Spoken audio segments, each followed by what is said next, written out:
What is up, free-to-play nation? I'm the free-to-play Padawan. I love Star Wars Galaxy of Heroes, but I hate spending money on mobile games. And I believe that you can dominate this game without even spending a dime. And you guys, I'm back. I took a week off last week, and it was weird. I've been playing this account for 282 days now, and I've streamed, with a couple exceptions, 2 days a week, every week, ever since I started. And it was weird taking a week off, but I'll tell you that I have been struggling. I haven't decided exactly how honest I wanted to be with you guys, but I did want to be honest with you guys that life has been crazy lately, and even more than life has been crazy, I have not been processing and handling life very well. I've had a hard time facing the day-to-day life, and so I just wanted to take a week and cancel everything that I could and trying to get kind of like a mental health day you take from life, you know, take a whole week, just do what I can. I still had to go to work and I still had a bunch of responsibilities, but thank you guys for bearing with me. And as I continue to go through this journey, I encourage anybody out there who is struggling with anxiety, struggling with depression, struggling with any issues, and these may seem like small issues to any of our friends who are in Ukraine and are like literally struggling for their life. And I don't mean to make small things big, but it can be crippling to struggle with mental health issues. And I just want to encourage you guys out there, if you are struggling with those things, it's okay to say so, and it is okay to try to get some help. I'm trying to get some help through my church, and hopefully things will go well with that, and I might try to get some help through my doctor, but we'll see how all that goes. But I love doing this with you guys. I'm super excited to be back, and I am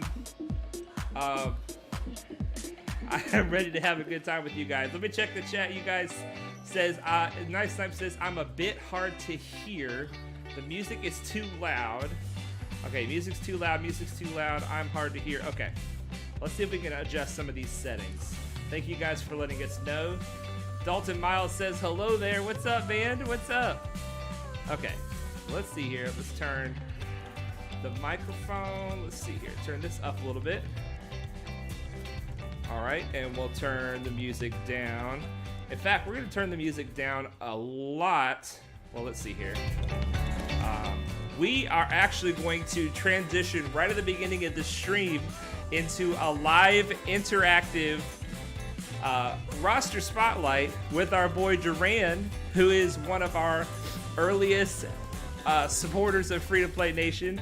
He is a guild leader of Ilum in the Senate Alliance, and he has a blast playing this game. In fact, he says he has 3 different accounts. So let's get Dhraan into the chat. Dhraan, are you there, my friend? Hello. All right, we got him. We're Hello, gonna turn everyone. this music off for the time being, so that we can hear you and that you guys can hear me. Let's turn the volume up for my boy Dhraan. Dhraan, how you doing today, man? I'm doing great. Thank you. How are you guys doing? You guys in the chat doing all right? Dhraan wants to know.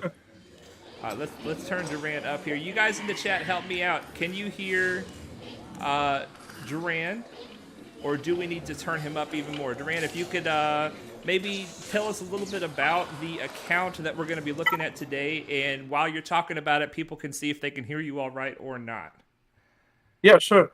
So first of all, thank you very much for having me.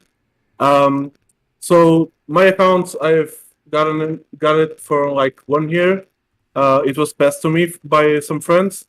When I got her, it didn't have any GLs. The account was very bloated for the GP that it had. It had around 6 million GP.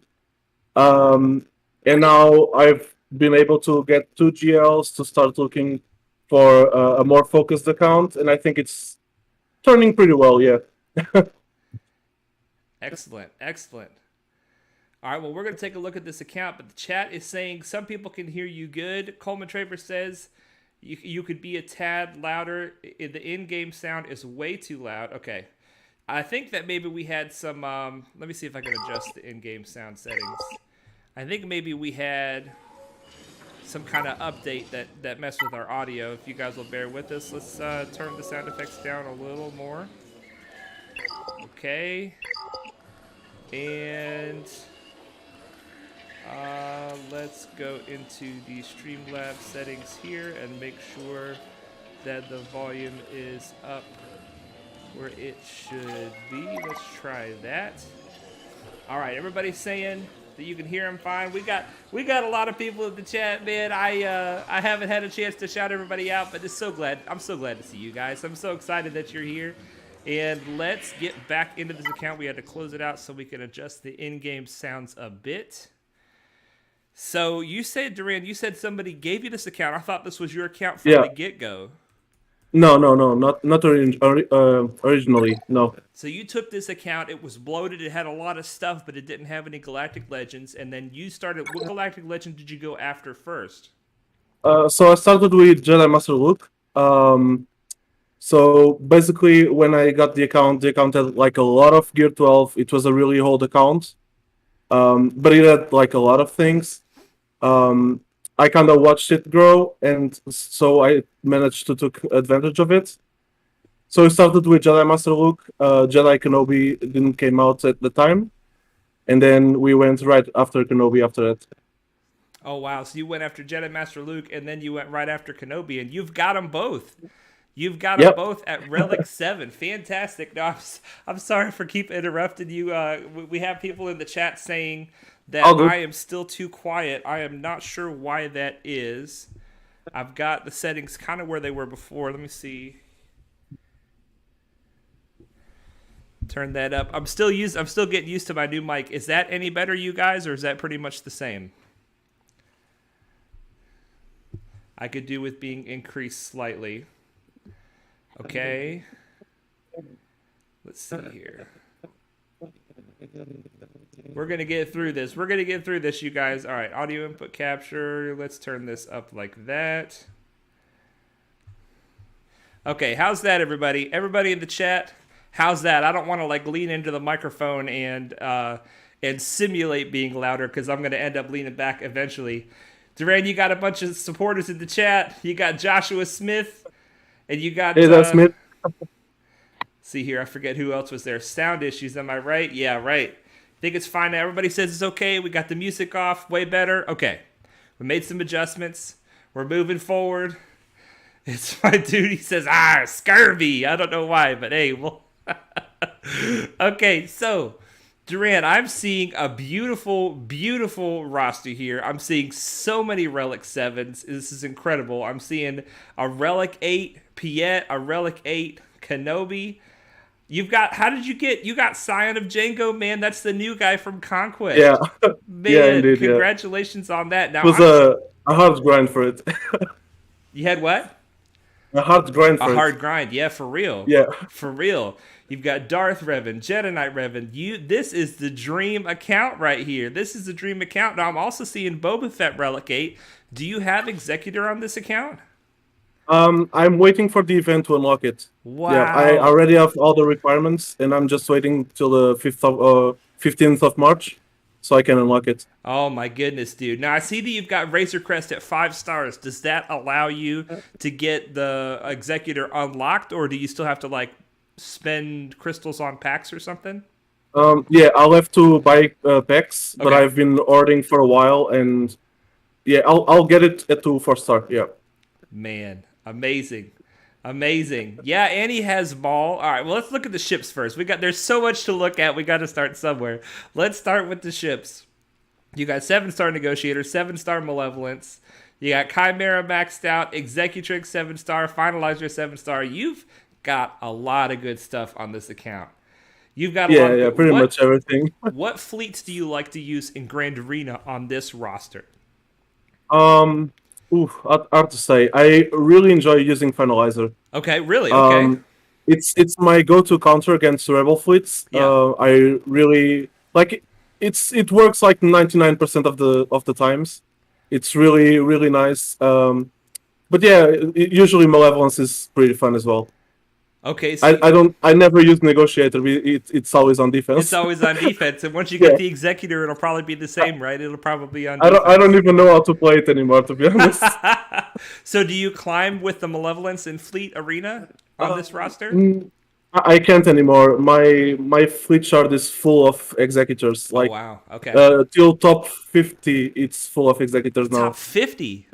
Yeah, it's Man. like really really full. Wow. Wow, wow, wow, wow, wow. Okay, well, Yeah, I've been waiting for my chance to climb back up. I'm also seeing everything that's necessary to unlock the Radis, and you have the Radis 7 stars.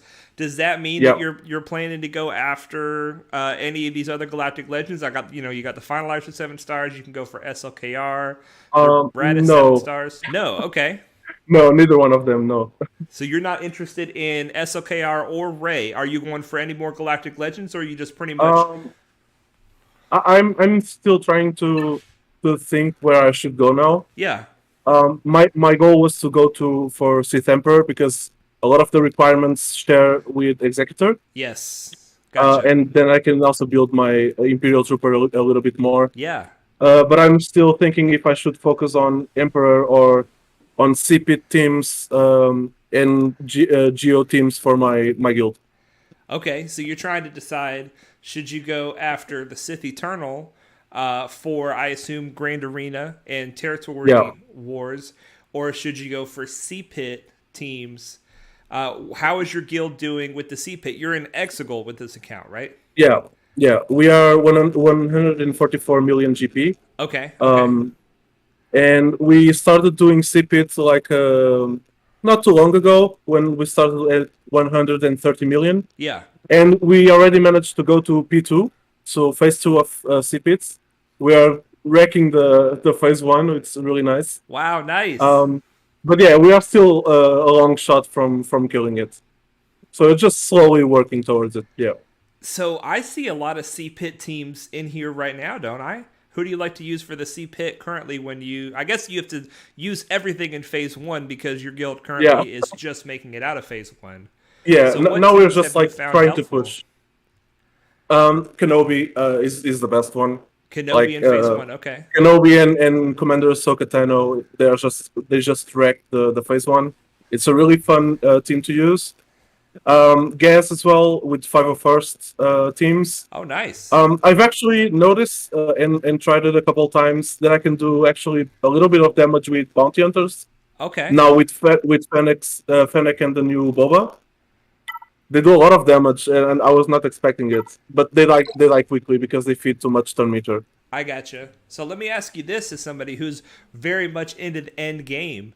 What are like one or two good teams for early game players to pursue for maybe their first C-Pit team based on your experience? Yeah, Shakti clones like 100%. Shock T clones, okay. Yeah, one of the best teams in the game.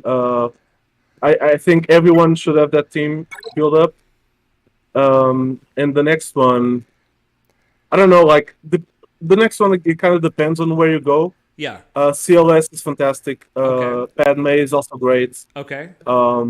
But usually the light side teams are the ones that are better Okay. because they work well in CPIT and also on LSGOTB. I see Yeah. what you're saying. Okay, so it's good if you can get a C-Pit team that will also do well in the light side Geonosis territory battles. Yeah, You can kill that's two birds with the one ultimate stone. goal. Yeah, I gotcha. I gotcha. Excellent. So you would recommend Shakti clones, the Padme team, and the CLS team as three good early game yeah. C-Pit teams. Now, can you give us like one dark side option maybe for those who are going maybe Imperial Troopers. Imperial Yeah, Troopers? Imperial Okay. Troopers. Yeah. Mhm. So a Sith Eternal Rush would be able to use the Imperial Troopers in the C-Pit to some effect. Yeah. All right, excellent, man, excellent.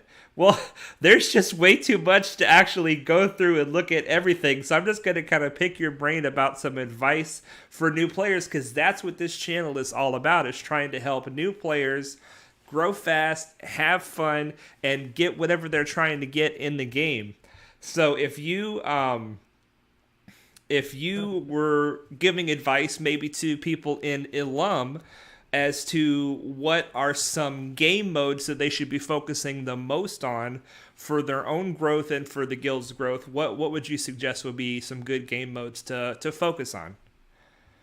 So there's one ultimate game mode, not game mode, but like a feature in the game that I think everyone should like 100% focus on, which is mods. Mods, Mods okay. are mods are the thing that make the difference. Um, it doesn't really matter if you have a team and if you don't meet the criteria for mods, the team will just not be enough, not good enough. Okay, So wow. work on mods. Like mods are really important. End game, early game, mid game. They are the ultimate goal for any account, and you can never stop farming them. They're just an eternal grind. Um, but other than that, like TB, it's the ultimate goal as well for guild content. TB, territory battles. Yeah, So the Geonosians territory battles. You're saying people should try to build teams for the dark side and light side Geonosis territory battles. exactly. Yeah, So what's like a good? I'm asking you a lot of questions. I appreciate your yeah. No, patience. it's What's like a good baseline gear level for dark side GOTB that people should be shooting for, and then maybe a baseline gear level, assuming that your mods are solid, like you said. For light side TB, what are some things people should be shooting for? that's really hard because light side GOTB it's on a whole new level compared to dark side Geo. Okay. Um, the combat waves are really difficult. A lot of people in Exegol, which we are doing light side Geo now, they don't have the roster to do it. It's really, really hard. You need relic levels on characters. You need really specific mods to do it. But ultimately, it's a goal people should aim for.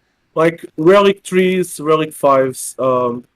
If you have a team that works well on CPIT, go for relic five. It's totally worth it, Okay. Yeah. and you'll help your account, and you'll also help your guild. All right, nice. Very nice. Now let's get some questions in the chat for Dhraan. And Dhraan, I was going to ask you also, who's your favorite character on this account right now to use, and maybe who's your favorite team? Maybe it's the same as your favorite character. I don't know, but My favorite character is Cat. it's Like, Cat. Okay, let's yeah, take a look at. she's just insane. I mean, amazing animations. She's an insane unit, one of the best right now, in my opinion. She's just a really good character to have. Fantastic. Fantastic. And you've got her modded for speed and health, it looks like. Are you Yeah. happy with that style of modding for Cat? What teams does she go well in with the speed and health combo? So you want her to be really fast, so she can apply the Xian to one target, Okay. and then you also want to insta kill somebody. She goes well into like not many teams, Okay. but still like a couple. So she works like amazing with Kenobi. She Okay. works very well with Padme. In fact, Cat in a Padme team boosts the team to like a A to S tier character team. Sorry.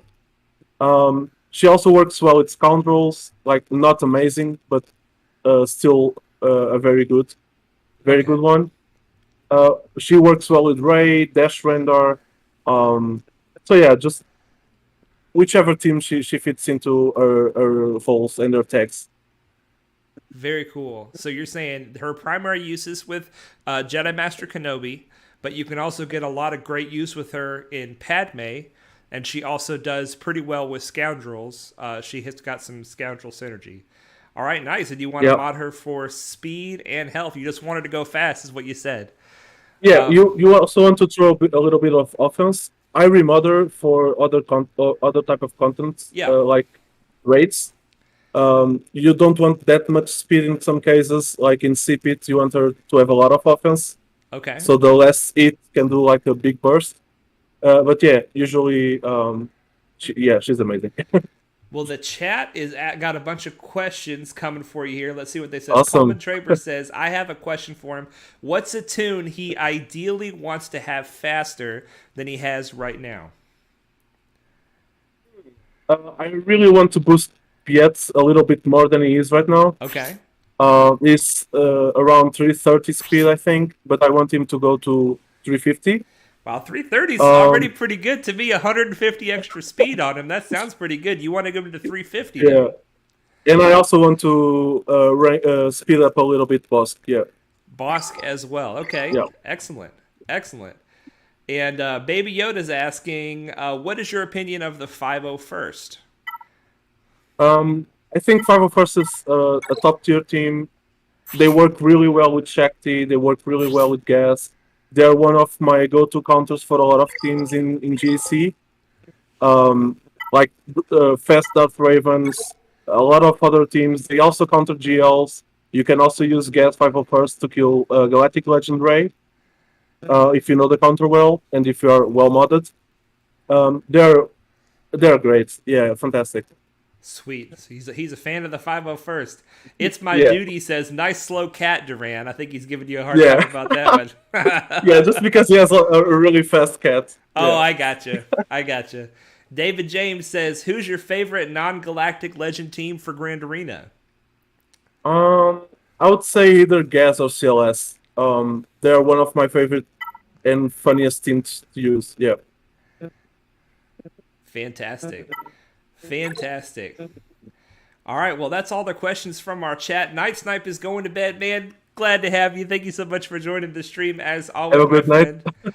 And let's see here. Do you have anything else that you want to say, Dhraan? Any final words for our chat before we move on to the next segment of the stream? Just a quick shout out to Ilum and Exegol on the Senate Alliance, and I think that's pretty much it. Fantastic. The man loves his guilds. He loves his alliance, and this man is a guild leader for Ilum, but he's also a key member for 3 different guilds in the Senate Alliance. So, Dhraan, thank you so much for everything that you do for the Senate Alliance and for Thank you Free so to much Play for having me. Nation. And Thank you very much. beautiful roster, man. And this is just one of 3. He's got 3 rosters he's playing right now, you guys. He has got 3 rosters, so I'm just going to kind of slow scroll all the glory. We have just now gotten into the Gear 11s, and we're way down the list. You've got so many Gear 12s, Gear 11s, Zetas, 7 stars like crazy. This is amazing. This is amazing. I mean, you're already at 7.2 million, 7.25 million. Yeah, it's still a little bit bloated for the GP, but yeah. Well, bloat isn't It's really an pretty good. issue anymore, right? Yeah, not anymore. Yeah, not anymore. Dalton I Miles also says, love to use Night Sisters. They're amazing. Night Sisters are amazing. Are they fun, Yeah. or are they like deceptively good? What do you like about them? They're underestimated and they're really fun to use as well. I And gotcha. strong. At low gears, they can take like heavy teams. Yeah, solid Wow. teams. Wow, wow, wow. All right, well, we got some Ilum love in the chat. Dhraan, thank you so much for joining us on Thank the you very stream much, for the man. live roster spotlight, and thank you for your advice that you give to Free to Play Nation. Thank you very much, and hope to see you again soon. Yes, sir. And best of luck. Thank you very much. Thank you very much. Well, I'm going to end the call right here, but thanks again for joining us, sir. And we hope that you keep on having a blast playing this account. All right, you guys, let's get this music going, and we got to make sure that the music is balanced with the with my audio, so that oh, you know what? We got to turn the audio down a little bit here before we turn the music back on. Here we go. I think we had it down at 50%. All right. Excellent. Now let's see if we can turn the music back on.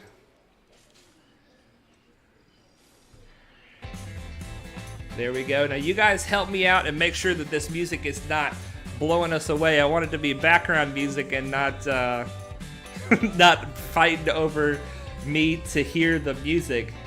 David James says, good roster segment. Thank you. Well, thank you for joining this section of the stream. You guys, I'm super excited about how much support you guys are giving us. Duraan's in the chat. Thank you all for the love. Free to play Padawan rules. Thank you, my friend. Thank you.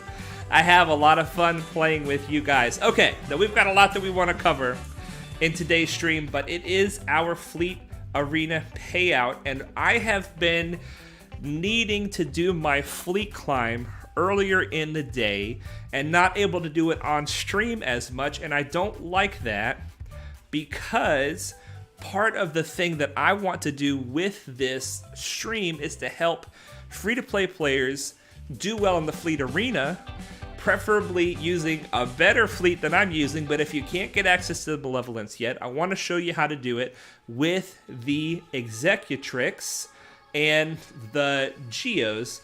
So, but unfortunately, we're already at rank 2. We're already at rank 2, and Big Pat is sitting at rank 4. If we attack Roger for an illustration, then we might mess Big Pat up trying to climb to number 3. You know what? We're just going to do it. Hopefully, it's not going to screw him up. Let's just go through one fleet battle, even though we're already at rank 2. I want to just talk through it. Now, who are we using with our fleet? We're using the Houndstooth.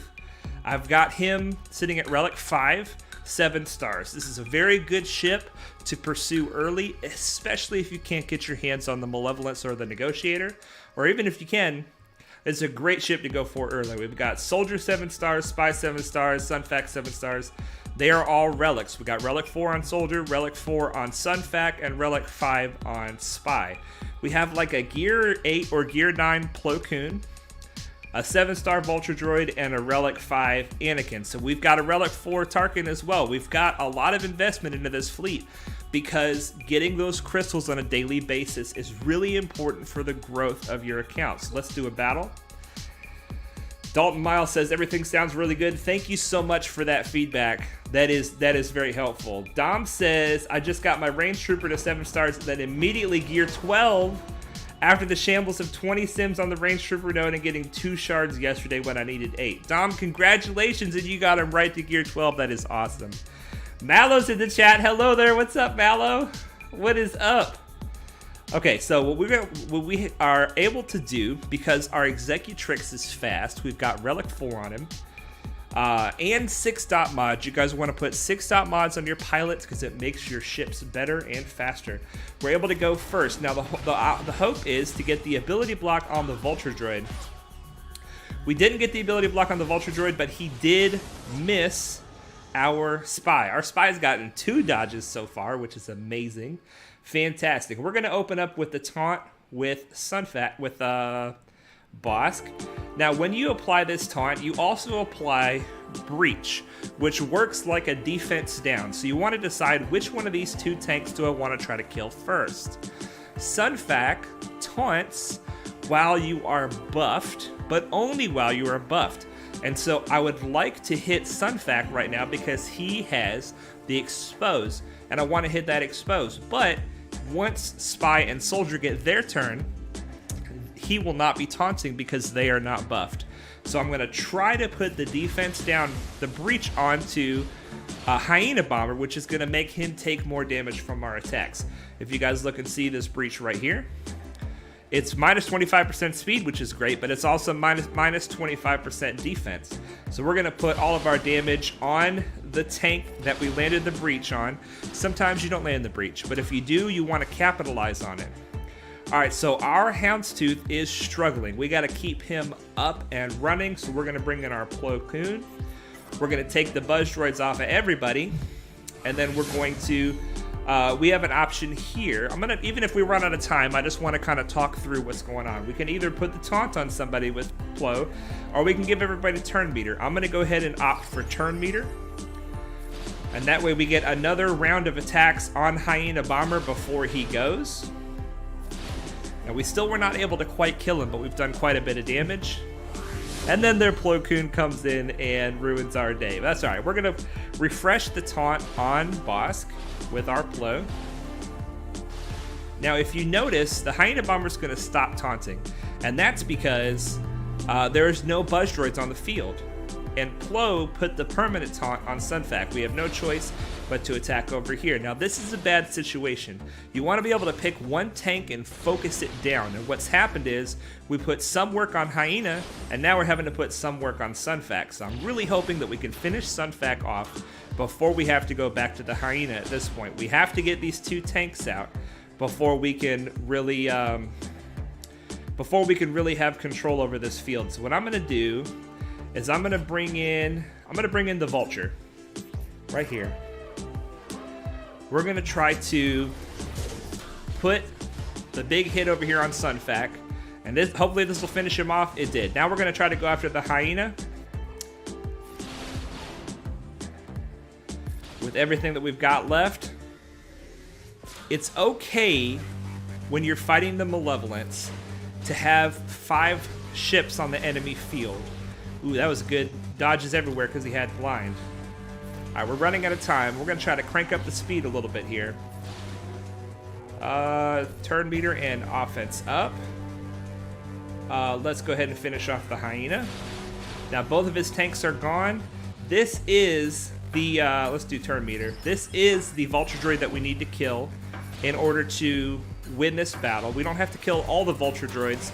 We only have to kill the real one. So now we have Plo Koon on the field and also Spy. We have to kill Plo Koon and Spy. So we're gonna hit Spy with, oh my. We're gonna hit Spy with big hits and other people. Let's see if we can get the buff immunity on Spy so we can't go stealth. We got it. And now we're gonna try to kill Spy, and there we go. So we used our Executrix fleet to take out a Malevolence, a pretty well geared and starred Malevolence. It's a 6-star, which isn't quite 7, but it's in good shape. And his ships are maxed out as pilotless ships. He's got good gear on Grievous. I just want to show you guys he's Relic 6 on his Grievous. It is possible to do this without the Malevolence. David James says, do you think this counter is viable with Gear 12 Geos? I do not think that it is. I think, I myself, here's the way I look at it with fleets. If you have the Malevolence, yes, you can do it with Gear 12 Geos for sure. But here's the way I look at fleets.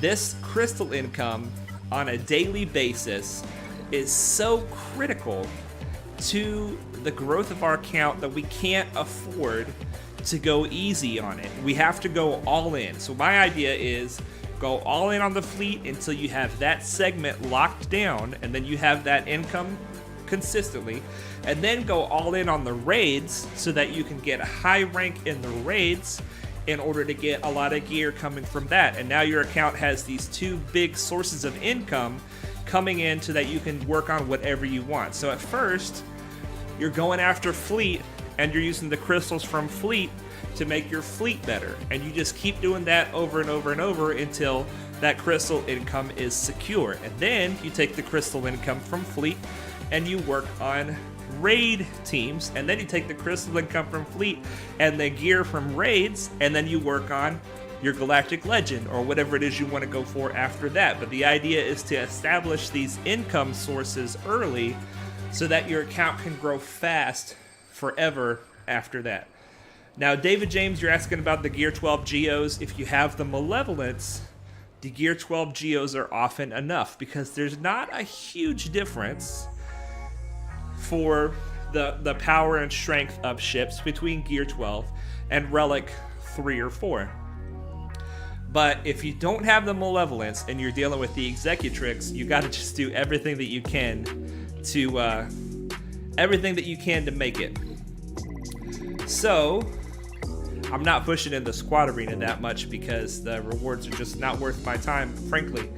But if we look at our crew members right here, besides the ones that we've marked, you can see that our pilots that we're using, Bossk, Anakin, Spy, Tarkin, Sunfac, and Soldier, those are the relics we have in our account. We've got a 5s who's in another fleet that we don't use for our fleet climb, but he is in another fleet.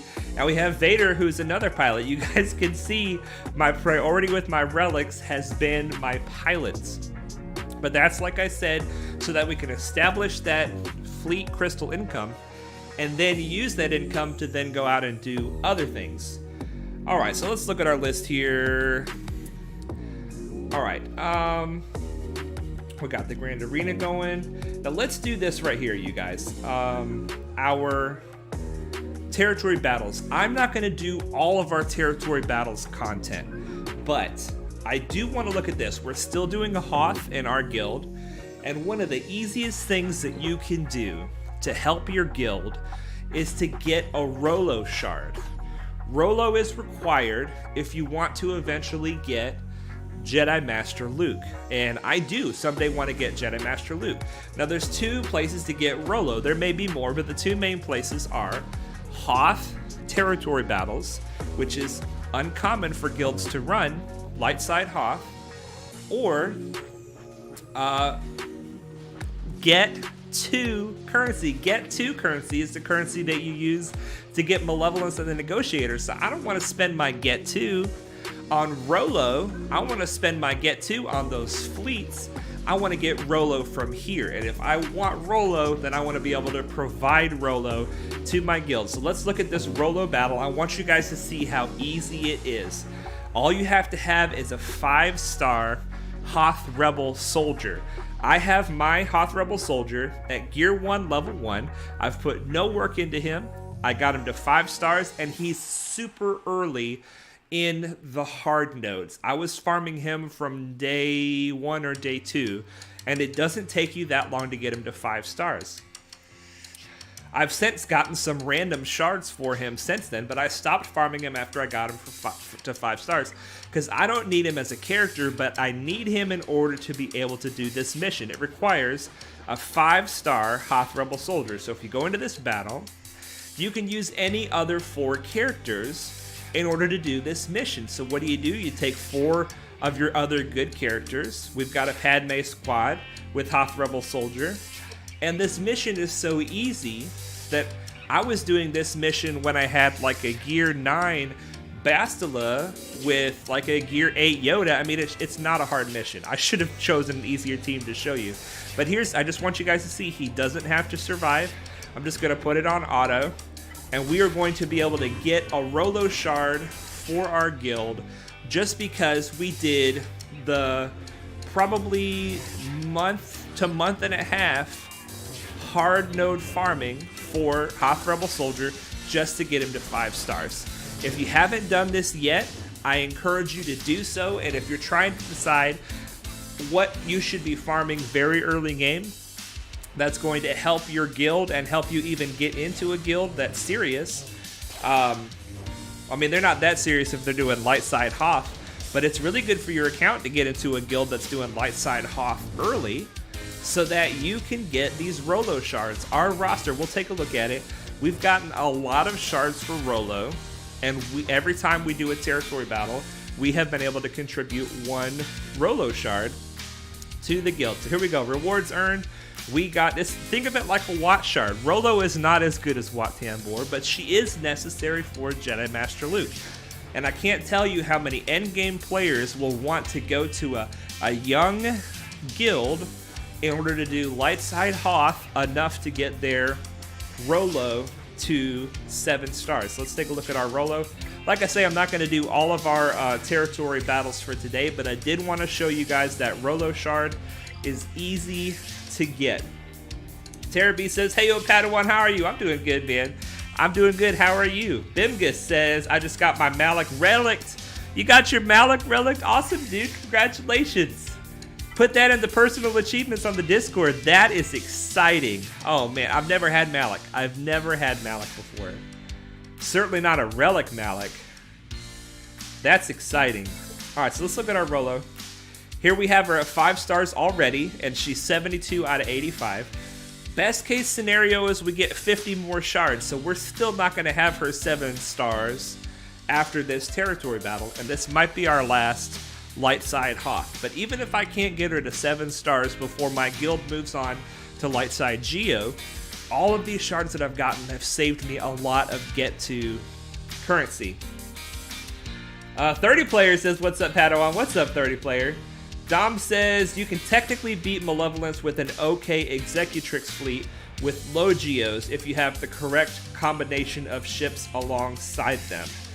Dom, I have found through my experience that if you're in the top 5, those Malevolences are not easy to kill Malevolences. Those are Malevolences that are serious. Maybe if you're in, top 100 of fleet and you find a Malevolence that's just kind of a halfway Malevolence, you can do it with a mediocre Geo fleet. And maybe if you get really good RNG, but you guys, you only get 5 chances, and nobody has unlimited time to sit here and do 10 attempts at fleet, spend crystals to try to make it. You want some amount of reliability and consistency, and Geos are a great squad, you guys. I understand that a lot of people say, don't level up your Geos any higher than you need for Wat Tambor, but why not? They're a great squad. If you're using them in your fleet, they're going to help you get those crystals. They have the potential to counter some pretty strong teams, and they're a great defensive team in Grand Arena. I mean, I understand that there are other characters that you want to relic, but there are some good decisions here. There are some good decisions here to relic these Geos. You will not regret it. I certainly haven't. Tara Beast says, today is actually my birthday. Well, happy birthday, man. That is awesome. Happy birthday to you. All right, let's spend some energy, you guys. We are spending the 350 crystal refreshes. We have been buying all 3 100 crystal refreshes for the last 2 weeks or so during the Galactic Chase events, and we've been getting so many relic materials. It's been wonderful. But we're going back to our 1 Cantina refresh. We are buying all 3 refreshes of the mod energy always, and all three refreshes of the ship energy. So let's go into our farms and see how we're doing on our farms. Squads, current farms, Darth Scion. He's already ready to go to 7 stars, but we are not farming him as much as we are farming this ship for the finalizer. So let's farm this. Now I'm seeing that we have some bonus Fennec Shan shards going on. I knew that was coming, but I didn't know it had already started. That is exciting to get some bonus shards. And we're farming First Order Stormtrooper. Now, is that light side or dark side? It is. It's the light side. So let's go ahead and farm him from the light side instead of the dark side. No Fennec Shan shards, but we got some First Order Stormtrooper shards. We are going after the BTLB Y-Wing. We're getting a bonus Wrecker, and we've already done that for today, so that's done. Remember, guys, we like to farm 5 hard node farms per day so that we can stay on pace with our goals that we're trying to accomplish. We're farming Hux. We are transitioning our farms towards SLKR. We have pursued fleets, and we've pursued raid damage almost exclusively so far, and now we're starting to shift our focus toward SLKR. We've been farming the ships for Finalizer for quite some time because the ships take longer to farm than the characters. So we're going to be pursuing the Finalizer capital ship soon, and then after that we're going to be pursuing SLKR. So those are our hard battles. In Cantina, we are still farming the signal data, but once we are done, we're going to be going after Kylo Ren once again for SLKR. David James says, double drops on all nodes next week. Yeah, David James, I'm glad you reminded me of that, because maybe we should not buy Cantina refreshes between now and then so that we can buy all 3 Cantina refreshes then. We'll do that. We'll stop buying Cantina refreshes. So we got to save some crystals for the event. What is this event active? For 4 days, we have some extra Fennec Shand. We'll take it. All right, so that is our regular energy. Let's spend some Cantina energy. We have been trying to get a certain baseline for these relic materials. I wanted to get 100 of these, and we did. 114. I want 200 of these, which we have, just barely 200. And I want 400 of these. So let's see. This might finish up our farm. 400. So we now have our new baseline of signal data. Once I unlock another character to relic, and then I take them up in relics, I'm going to farm my signal data back to this new minimum, and this way I keep a lot of signal data on hand in case I need to do any emergency relicking of a bunch of characters at the same time. That doesn't happen very often, but I want to be ready. All right, so we're going to start farming baby Kylo now that we've got our relic signal data. Here in the mod battles, we are still doing slicing materials, farming these dumbbells currently. We have a lot of mods that we want to slice.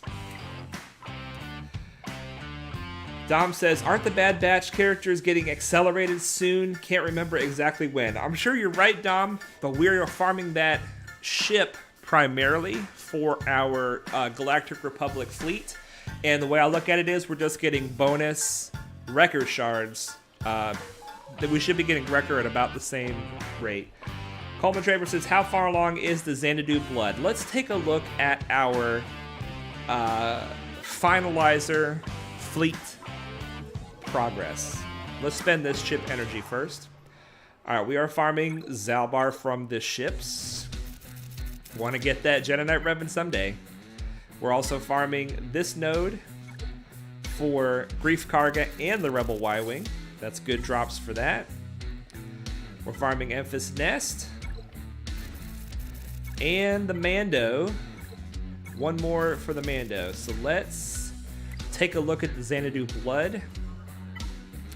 Baby Yoda says, it's funny that Fennec is a bonus drop after she becomes staple to the new best free-to-play Lord Vader counter. Hey, we'll take it. We'll take any free drops that they want to give us. Okay, ships.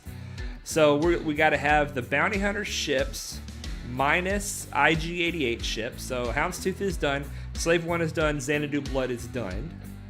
We've actually got quite a bit of progress on Razor Crest.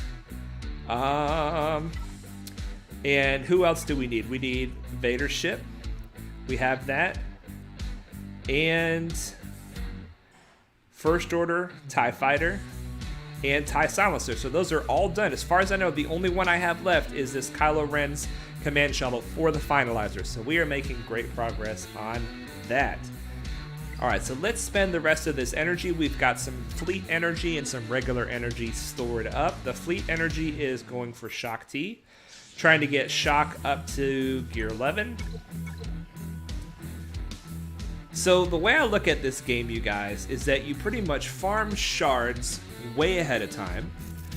And then you farm gear for what you're trying to work on next. So for me, the next thing that I'm working on, as you guys know, is damage in the raids. Now to me, that means Shaak T clones, and then gas clones, and then finally SLKR. Those are the 3 steps I'm planning to take to solidify my raid damage. I'm going to start with Shaak T clones, which I'm already doing, and then we're going to work towards gas and get gas clones going, and then SLKR, who can solo the whole Sith raid. Well, not solo, but one team, the whole Sith raid, all by himself, and that's what we're going to be really solidifying our rank in the guild as somebody who's getting top 10 every time in the guild. And that's the thing about Fleet Arena and raids, is that it's kind of a moving target. You when you are trying to set up your account in order to get top 10 in your guild for the raids, that's only going to work as long as the other members of your guild are not also working on their account. But they are also working on their account. So that means that you got to continuously chase it. Right now we have a fleet that's getting us top 5 in Fleet Arena, but once we have 5 executors in the top 5, all of a sudden we can't get in the top 5 anymore. So we're also pursuing the Malevalance, and we're going to be pursuing TIE Fighter Pilot in order to have some kind of a counter for the executor when the time comes, when we need it. So we're still kind of chasing fleet. We're going to be chasing raid damage for quite a while, and because we are chasing the things that will make our account grow fast, we also want to be doing it in such a way that's going to set us up to help our guild as well. So we're farming Shaak T clones for the light side GOTB. We're farming Padme, which is going to help us with challenge pit damage, but also the light side GOTB. We're trying to kill multiple birds with one stone.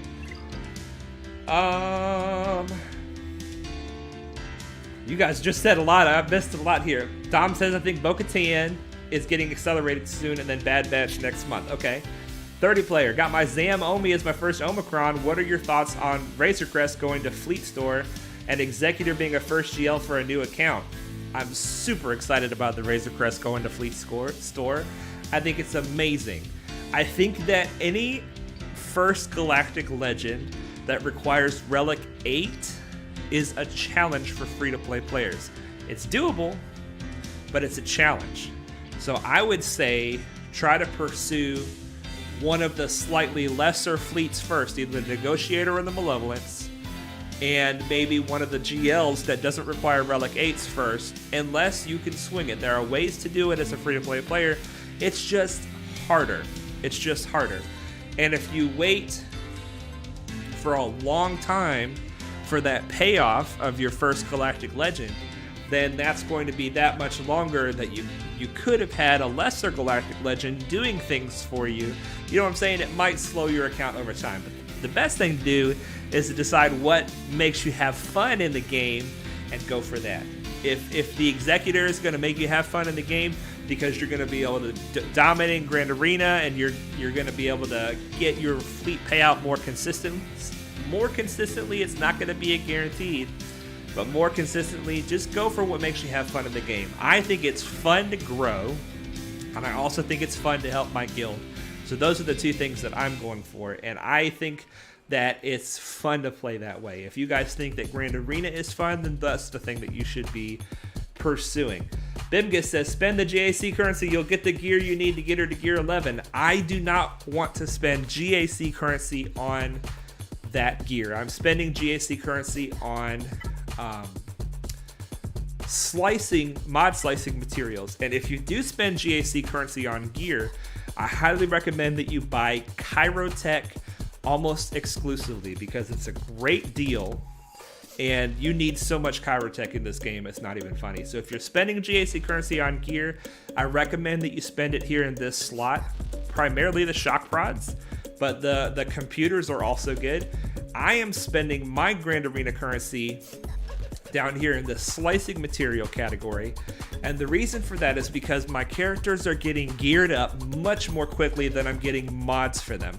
Good mods that I'm happy with, and so I'm taking this currency and focusing on mods more with it and gearing up characters less, because this game, as Dhraan was saying, is a lot more than just gearing your characters. You have to mod them as well. Now, I'm sure you guys have already paid attention to this, but they changed the shipments on it. I think it's kind of dirty that they did it this way, but they are a business and they're trying to make money. So what they're trying to do is they're trying to make us look at things that we might want before we get to the thing that we definitely want.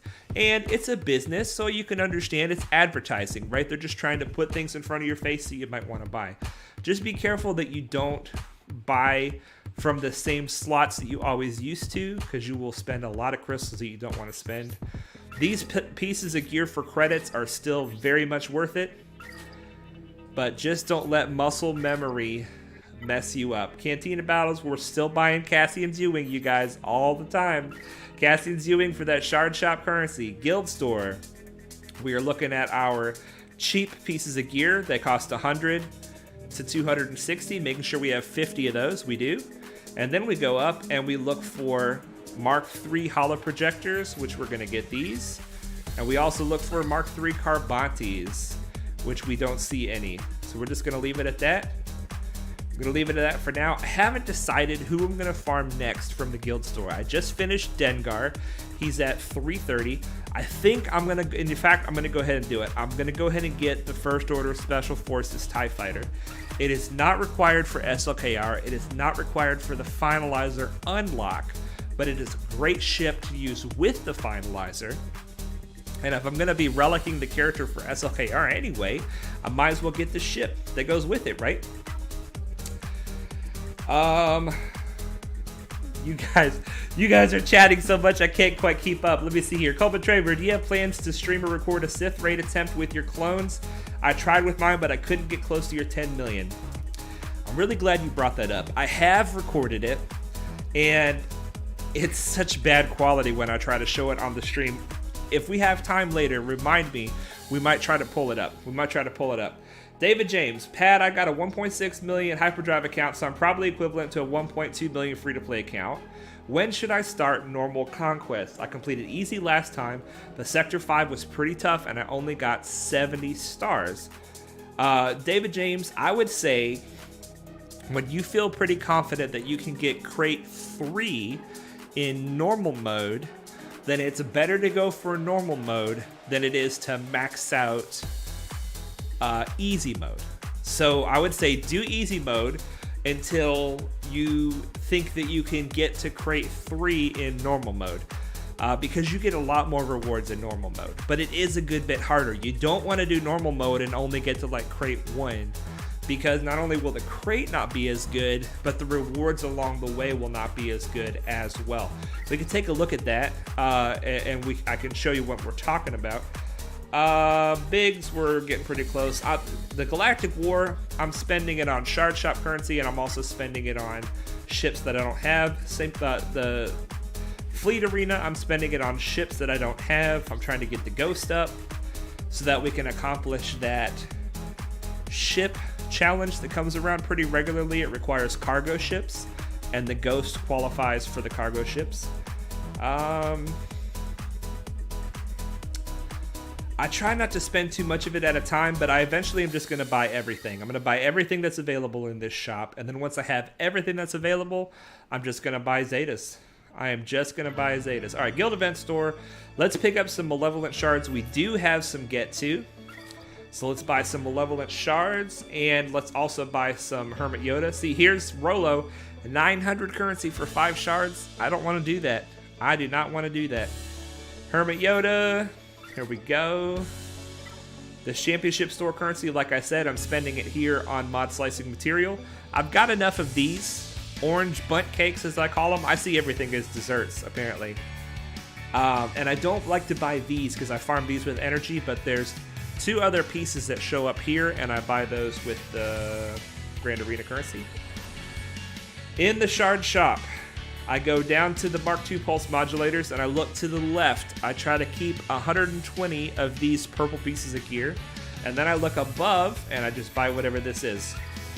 Right here, I like it. It costs 360 instead of 720, and I'm just going to stockpile these things. You can use these to scrap in order to get Relic 6 material, and that's what I'm going to be using that for primarily. Plus, you know, gear your characters up. We, for the longest time, have been buying Razor Crest out of this shop, but we are no longer buying Razor Crest out of this shop because it is available in the Fleet Store. So I'm now going to trying to buy Commander Ahsoka with this Conquest currency. I might start buying gear eventually, but I'm going to be going after Cat. Once Cat is shown where she's going to be farmable, then we may decide to spend it on gear. I'm not sure. Dom says, Razor Crest being in Fleet Store is good if you're early, as you have a very long time before Executor to get it, but for accounts close to getting Executor, other than Razor Crest, it probably isn't the best location. It is quite random, isn't it, Dom? You're right. It's going to be a long farm out of the Fleet Store. Mattias Casimo, why not activate the Malevolence? That's a great question, my friend. I'll just be brief because I say this fairly regularly, but I am trying to create a farming plan and show a path that anybody can follow. And not everybody wants to get into a super strong guild that's getting the Get To unlock the Malevolence quickly. So I want to show my whole first year using the Executrix in the Fleet Arena to show all the free-to-play players out there that it is possible to get rank 5 consistently, top 5 in the fleet consistently using the Executrix even before you unlock the Malevolence. But at our 1-year anniversary, we're going to be unlocking that Malevolence and having a big old time after that. Dalton Miles says, can't stay much longer. I got a job interview in about an hour. Wish me luck. Good luck, man. Good luck. I hope you get the job and then nail it every day at work when you're working there, because you are the man for the job. Coleman Traver says, are you not afraid Cat is going to be easily farmable and you essentially wasted a lot of Conquest currency? I am willing to spend Conquest currency on something that I don't know don't know where it's going to end up. I don't really know how to say that, how to frame what I'm trying to say. But no, I'm not afraid. I'm not afraid because it'll still be cat shards. It'll still be progress. The game seems to equate this currency higher than crystals. If you look, it's 400 of this currency for Razor Crest. If the Razor Crest shows up in here, it's more than 400. It's not quite 600, but it's more than 400 crystals. So I look at it this way, that I'm just going to take this currency and put it toward whatever I'm having a hard time getting. I was having a hard time getting Razor Crest shards. Now I have an easy free-to-play way to do that. Then I'm going to start putting it toward Ahsoka Tano, and after she becomes farmable, I'll probably start putting it toward Maul. You know, we'll just go like that. And if it becomes evident that everything they put in there is going to go into the fleet store, for instance, then I'll start buying gear. If they establish some kind of a pattern. Tumblo Dre says, hey Padawan, what is up? What is up? A few familiar names in chat, man. Glad to have you. Welcome, welcome. Cat shards are cat shards. They're like gold. Yes, indeed. All right, you guys. Well, I want to do the character spotlight before the stream is over, but I think that we should transition into the Grand Arena. Let me check my list. Okay, that looks good to do the Grand Arena. Let's see what's going on with the events. Hoth, we've done this already, yes. And this, you guys, this one was hard. This Galactic Challenge, oh my gosh, this one was hard. I got crate 8, barely got crate 8, and I can't get crate number 9. I'm super happy with crate 8. If I had my malevolence, it would be easier, but we're doing what we can do. Let's see if we got our rank 2 in fleet. We did, rank 2 in fleet. 375 crystals, you guys. This is a lot of growth potential for your account. A lot of growth potential, and we are back up to almost 3,000 crystals. All right, so let's get into this Grand Arena. Here we go. You guys, we focus hard on fleet. So there are not a lot of situations where the enemy have us beat in fleet badly, but this enemy has us beat in fleet. He has the Negotiator, 5 stars, with Relic Ahsoka, Relic Anakin. It's a tough fleet. It is a tough fleet. And he also has the Executrix Relic with Gear 12 bugs. So he has 2 good fleets.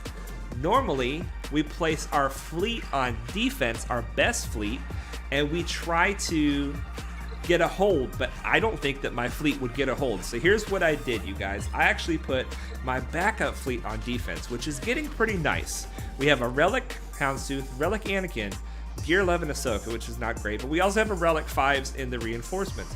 So this is not a super pushover fleet, but my mace is garbage. His ship is garbage. It's a good ship, but I don't have very much investment in it, and I have almost no investment in the character. So I don't think this fleet is going to hold, but I did put it on defense, and then I put my 2 best teams, my Padme team and my Geo team, in front of the fleet. If they full clear me, we're toast. But my hope is that these 2 guys can hold, and that the fleet will never be touched. I just put whatever I could here. These are not good teams. These are not good teams. They're not going to hold at all. Hopefully they'll strip some banners, and I got utter garbage in the back wall, you guys. It's not looking good. So we have to, this is what we have to do. We have to get to their ships and beat them. And anything beyond that is a bonus. Matthias says, fleet challenges are so annoying. Indeed, indeed. Elizabeth, happy to finally catch you live. I'm happy that you're finally here too. Welcome. Welcome. Glad to have you. 30 player says, I buy the gear from the scavenger. You can't beat that pricing for Gear 12. There's a lot of good gear values with Conquest currency. Absolutely. Absolutely. Okay. David James says the AI puts Mace's taunt on the worst characters. Well, I put it in the AI's hands, which is probably not a good idea. Okay, now Grand Arena. Normally, the best thing to do in Grand Arena, when it comes to the attack phase, is to clear this zone first, because that will tell you what's in the back zone, and will therefore give you the information that you need to decide who to use on the front zone, because then you know who's in the back. But in our case, we are trying to get to the ships. So I'm actually probably going to leave this zone alone, make sure we get through to the ships, and then see what we have left over here. A full clear is probably not in the cards for us, but we're definitely going to try, aren't we? We're not just going to lay down and let them have it.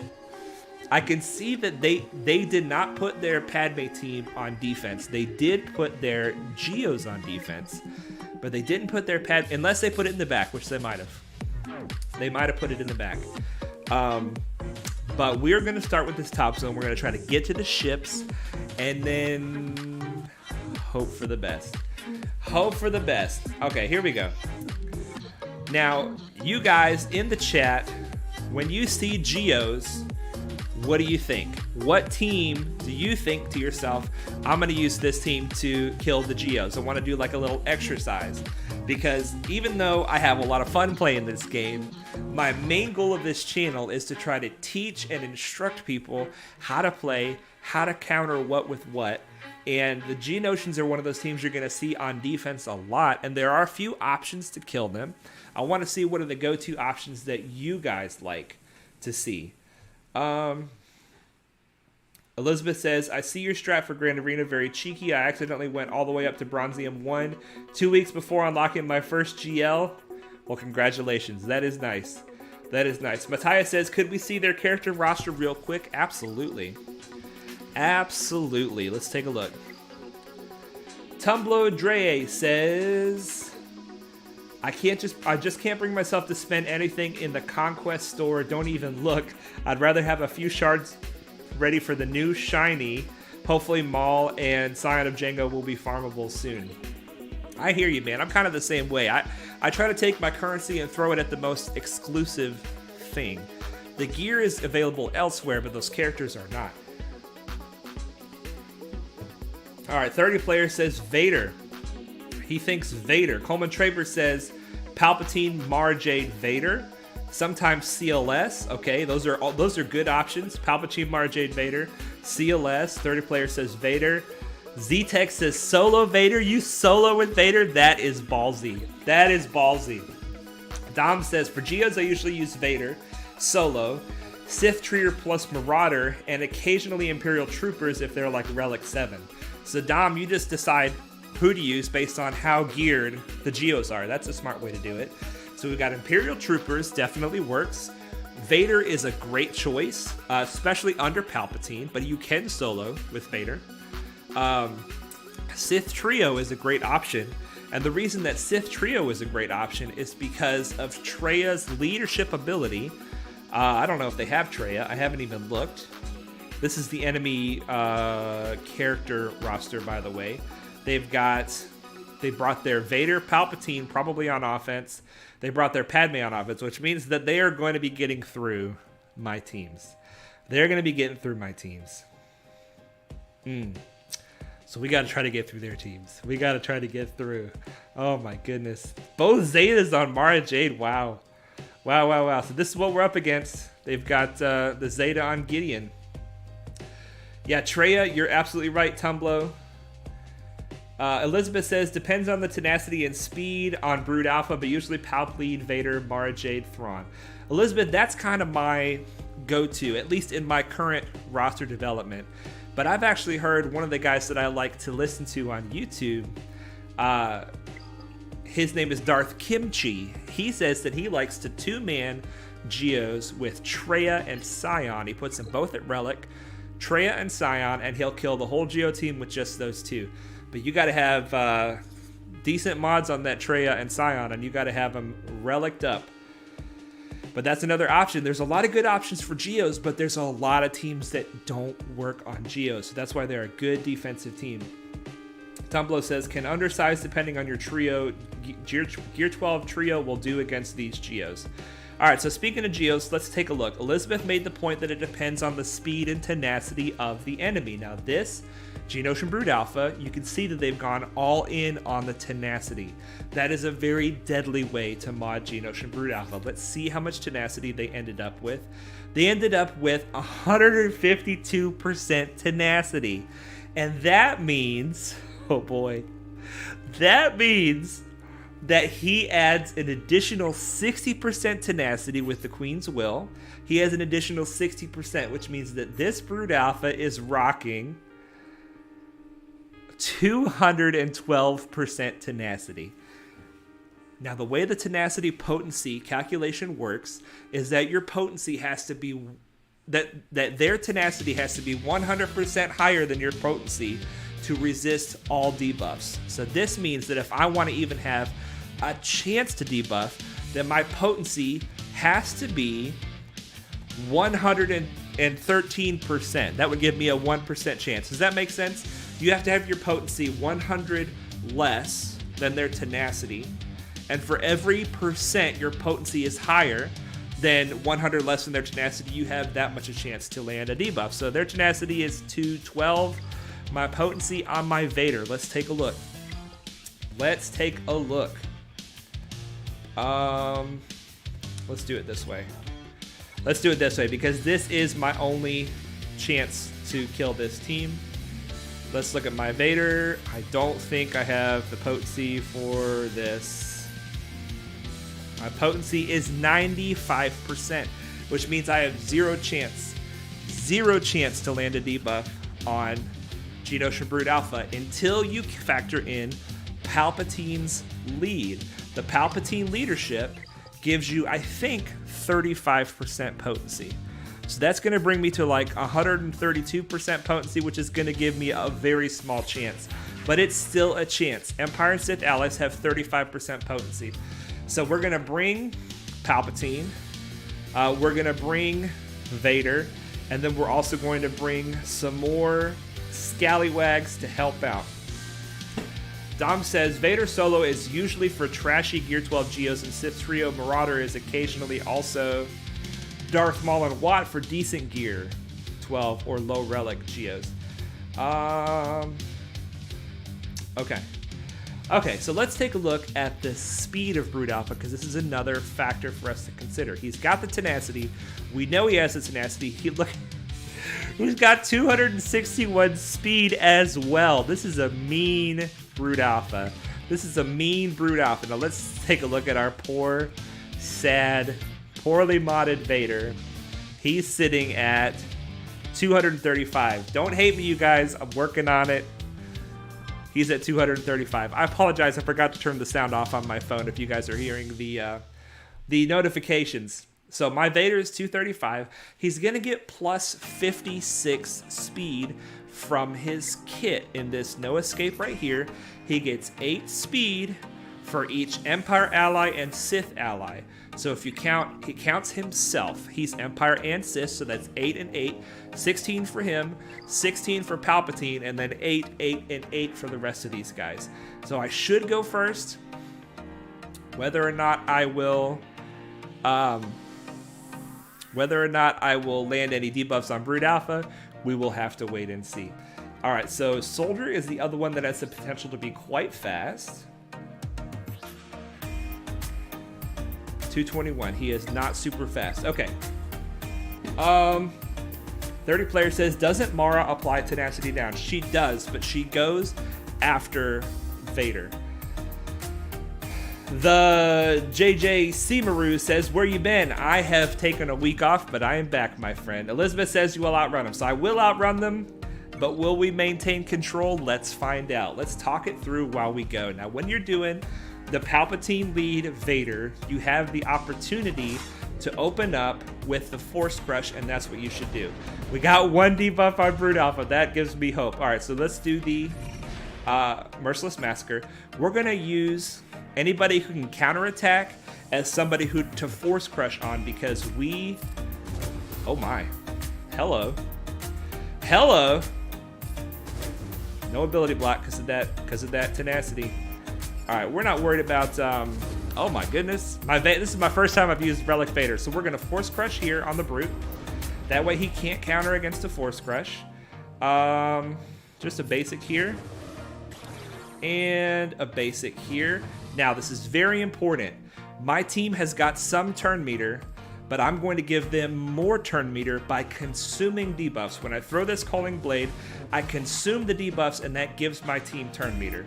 We're going to get a free turn here, and let's take some of their turn meter away, perhaps.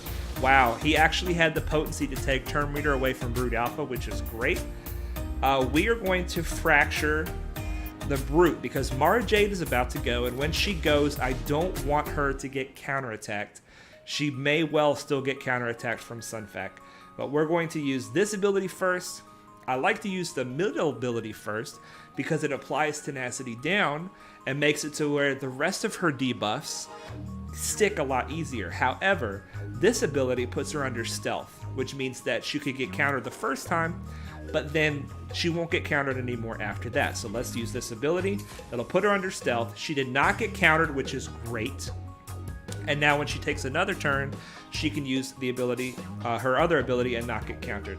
We are just going to shock. Let's try to shock. We probably won't, but let's try to shock Brute Alpha. No shock. All right, let's put the tenacity down.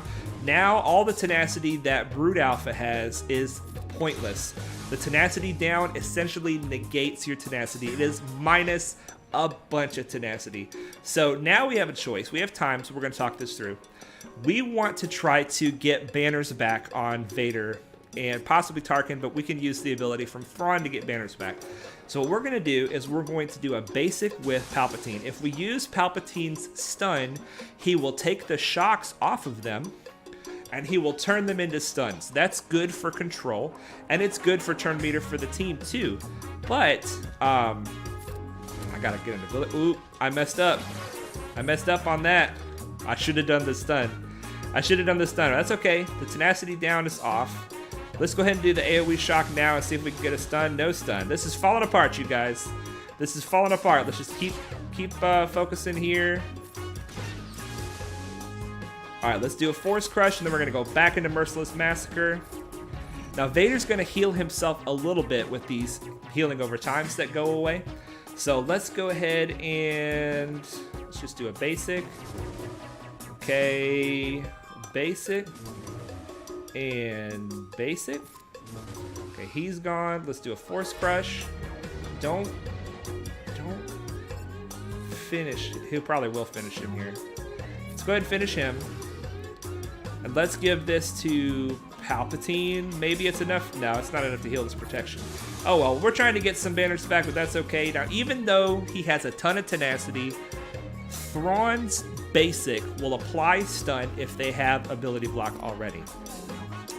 Let's just whittle them down as much as possible. We're not going to get any more banners back. Let's go ahead and finish it. Okay.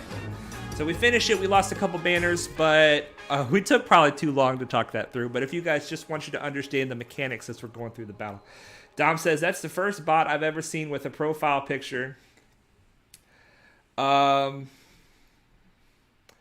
Yeah, that's weird. That's weird. Coleman Traver says, middle first to stun, and the one who counters also works. Yeah, I should have done that, Coleman.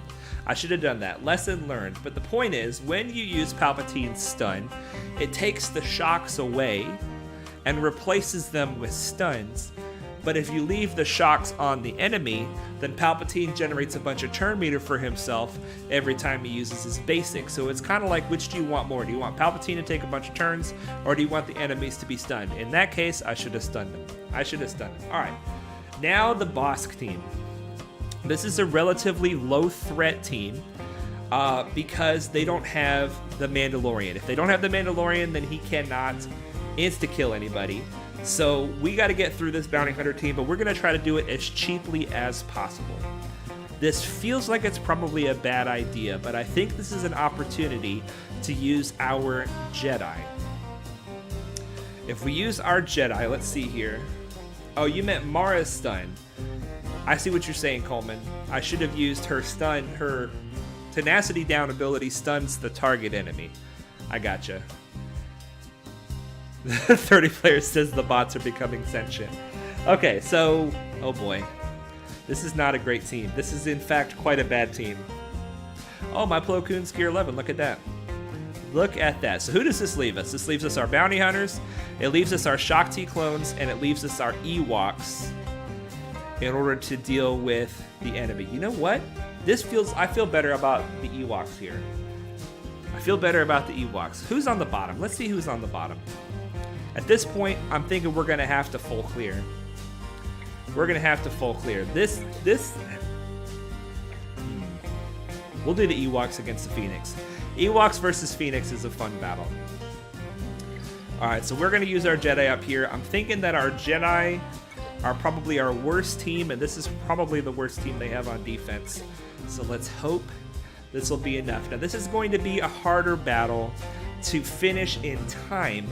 So what we need to do is we need to click more and talk less. We're still going to try to talk through what we're doing. The Bossk team, when you're fighting the Bossk team, they can heal themselves, heal their health and protection. Let's go ahead and just put some work on IG. All right, let's take that off. We're gonna see if we can get a stun right here. No stun. All right.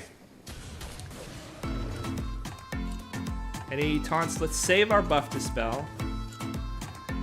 All right, I wanted to save the ability from I wanted to give Yoda the buffs from Bastilla first, but it looks like we need to go ahead and spread some foresight so that we don't take a bunch of damage. All right, we're losing a Jedi already. That's not good. All right, let's go after Cad Bane.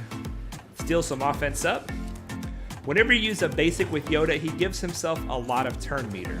So it's a good idea to use a basic with Yoda whenever you have a chance. All right, we are losing our... Let's go ahead and spread some foresight. We are losing our bonus protection on Flow. All right, we're gonna go after Boba Fett next. The foresight is doing work for us. All right, let's do turn meter for the team. All right, now let's give Yoda the buffs. There's one kill, and this should be a second kill on Boba. We're not gonna put any damage on Jango right now because Jango has damage immunity. Let's spread all these juicy buffs. Let's just do a basic for now. Basic. All right, now let's see if we can stun Bossk, and we're gonna try to go all in on Jango. A basic for turn meter for Yoda. We're saving the buff dispel from Mace in case we end up needing it. Let's do 2 hits here, 1 free hit, and then 1 basic. Now, Yoda only gains turn meter if he attacks somebody that has more than 50% health. All right, we got Bossk by himself. Let's try to keep foresight up so that we can maintain whatever banners we do have. Take the taunt off. Let's get a free turn, and then use the basic for turn meter. All right, let's once again basic for turn meter and see if we can get a stun. No stun. All right, let's get that free turn, and we're gonna spread foresight so that we don't lose any more banners. Keep whittling this bad boy down. Basic for turn meter. Let's give Yoda the buffs, and then hopefully Yoda can spread the buffs. Yoda's not going to spread the buffs. Now, he does not have more than 50% health anymore, which means if we use our basic, we won't get 40% turn meter anymore. We will get offense up and defense penetration up. So now's when we start thinking we should be using the third ability. The third ability removes turn meter and has a chance to stun. It might just kill him off. It killed him off. That's good. But if it hadn't killed him off, it could have stunned him or removed turn meter. So that we lost more banners than I would have liked right there. That's unfortunate. That's unfortunate. Coleman Traver says, should have ability blocked Bossk with Bastilla. Perhaps I should have. Perhaps I should have. Elizabeth says, also fun fact about the Vader Merciless, you can start right off with the saber throw, and by the end of Merciless, you'll have another to go. Usually I keep it for Brood Alpha. Interesting. Okay. All right, cool. All right, let's see what fleet they put on defense. They kept their negotiator. This is still a mean fleet. This is still a mean fleet. We'll save that for later. Let's go down to the south. I want to do the Ewoks, you guys. This team is harder. I normally want to start with the harder team. But let's do Ewoks versus Phoenix. Once again, this is not going to be a great banner win. But the Ewoks are fun. And I have them on offense, so we're going to do them. Ewoking on Sunshine. Let's go. Now, the problem with the Phoenix is that they counterattack a lot. The counterattack is rooted in Kanan Jarrus's unique ability. And with Hera's lead, all the Phoenix share their unique abilities, which means that if you want to stop the counterattacks, you have to kill Kanan. The problem with that is that Kanan is hard to kill. So, we're just going to kind of take it as we go. My Ewoks are looking a little glitchy here. I don't know if my computer's having a hard time. But hopefully we're okay. I don't need to drop a battle because the computer gives me troubles. But basically, we're going to try to get the days from low gray out on the field, and that will stop the counterattacks. And we're just going to kind of attack them as we see fit. We want to kill Ezra so that he doesn't kill anybody. But chances are this is going to be a 60 banner win. Hopefully it's a win at all. But it's not going to be a 65 banner win. Coleman Traver says just kill Kanan easy. You guys are predicting 64 banners, 63 banners. I don't like the way my Ewoks are struggling here. In fact, this is usually bad for the stream, but I'm gonna restart BlueStacks because it feels like they are struggling a little too hard. So I apologize for the behind the scenes that comes up now, you guys. And we got to make sure that we show the right screen and not have the little box showing constantly. Let's see here. So is this showing the right screen? Tumblo Dre says, I wish I could still use Nest against Ewoks. Why can't you still use Next against Ewoks or Wampa against Phoenix? Are you saying you're too high up and people don't even put those teams on defense anymore? Elizabeth says it'll be a win 100%. Yeah, I feel like the Ewoks are definitely stronger than the Phoenix. But if my BlueStacks crashes, then it's going to be a loss. Dom says he needs to go now. See you, Dom. Thanks for hanging out, my friend. Force Master's in the chat. Hello, everyone. What's up, Force Master? What's up? Elizabeth asking if I have the Chief Turbo Omicron. I do not. And the reason is not because it's bad. It's good. I like it. But my plan with the Ewoks long term, after I stop having fun with them and bringing them on offense, I want to put them on defense, and I want people to underestimate them. So I'm not putting any Zetas besides the Chirpa Zeta, which I needed for C-3PO. I'm not putting the Omicron, and I'm not taking anybody above gear 11, which is purple, and I'm hoping people will just see that they're purple and not take them seriously. And I want to try to get some holds with my Ewoks, people trying to solo with Nest, people trying to do stuff like that. We'll see how that goes, but so far I just keep bringing them on offense because they're too much fun. Tumblo says nobody puts them on D at 7 million. Yeah, yikes, for sure. That's one of the joys of not being at 7 million. But of course, I've never been there, so I don't know how much fun it is. It's a whole different breed of fun up there. All right, let's bring in our Ewoks. The opening play with the Ewoks is a lot of fun. And then we'll see where we go from there. My low gray is my weakest. Even though he's the same gear tier as Paplu, Chirpa, and Wicket, he's got way less health and protection than the rest. I think I'm going to at least take him to gear 11. I might leave everybody else where they are. But let's just make sure that we're showing the proper screen. It looks like we are. That's good. Okay. So we want to call... I like to call Chirpa to assist at the beginning. We might as well do this on Hera. The reason I like to call Chirpa to assist is because when he uses his basic... then he gets 35% turn meter as long as the enemy had above, I think it's above 50% turn meter. So then he could use his mass assist. You know what? I'm not going to do the AoE right now. We're going to put Elder under stealth. All right, Hera's down. That's good. Now let's get the foresight up. Not the foresight. Let's get the days up. So this will hopefully daze everybody. Dazed everybody. Excellent. That means they won't counterattack anymore. Chopper will hopefully taunt, which means that he will... Let's just use a basic here. He will not do damage. This is good so far. Let's take the taunt off of Chopper, and we're going to go back over here. Just use a basic. All right, now we can AoE, and we won't take those counterattacks. The AoE gives us a lot of turn meter. Foresight up, once again, to try to not take damage. Let's just use a basic with Paplu. Basic with Elder gives the Ewoks a lot of turn meter. All right, we got to dodge there. That's good. We got to get Paplu in here in order to take away that taunt. For now, we're forced to go over here. Paplu removes taunt with his basic, which is really good. They really want to go after low gray. They really want to go after low gray. All right, basic over here. All right, now I shouldn't have done that. He doesn't have daze. Let's go ahead and put Elder under stealth. Ooh, big hit.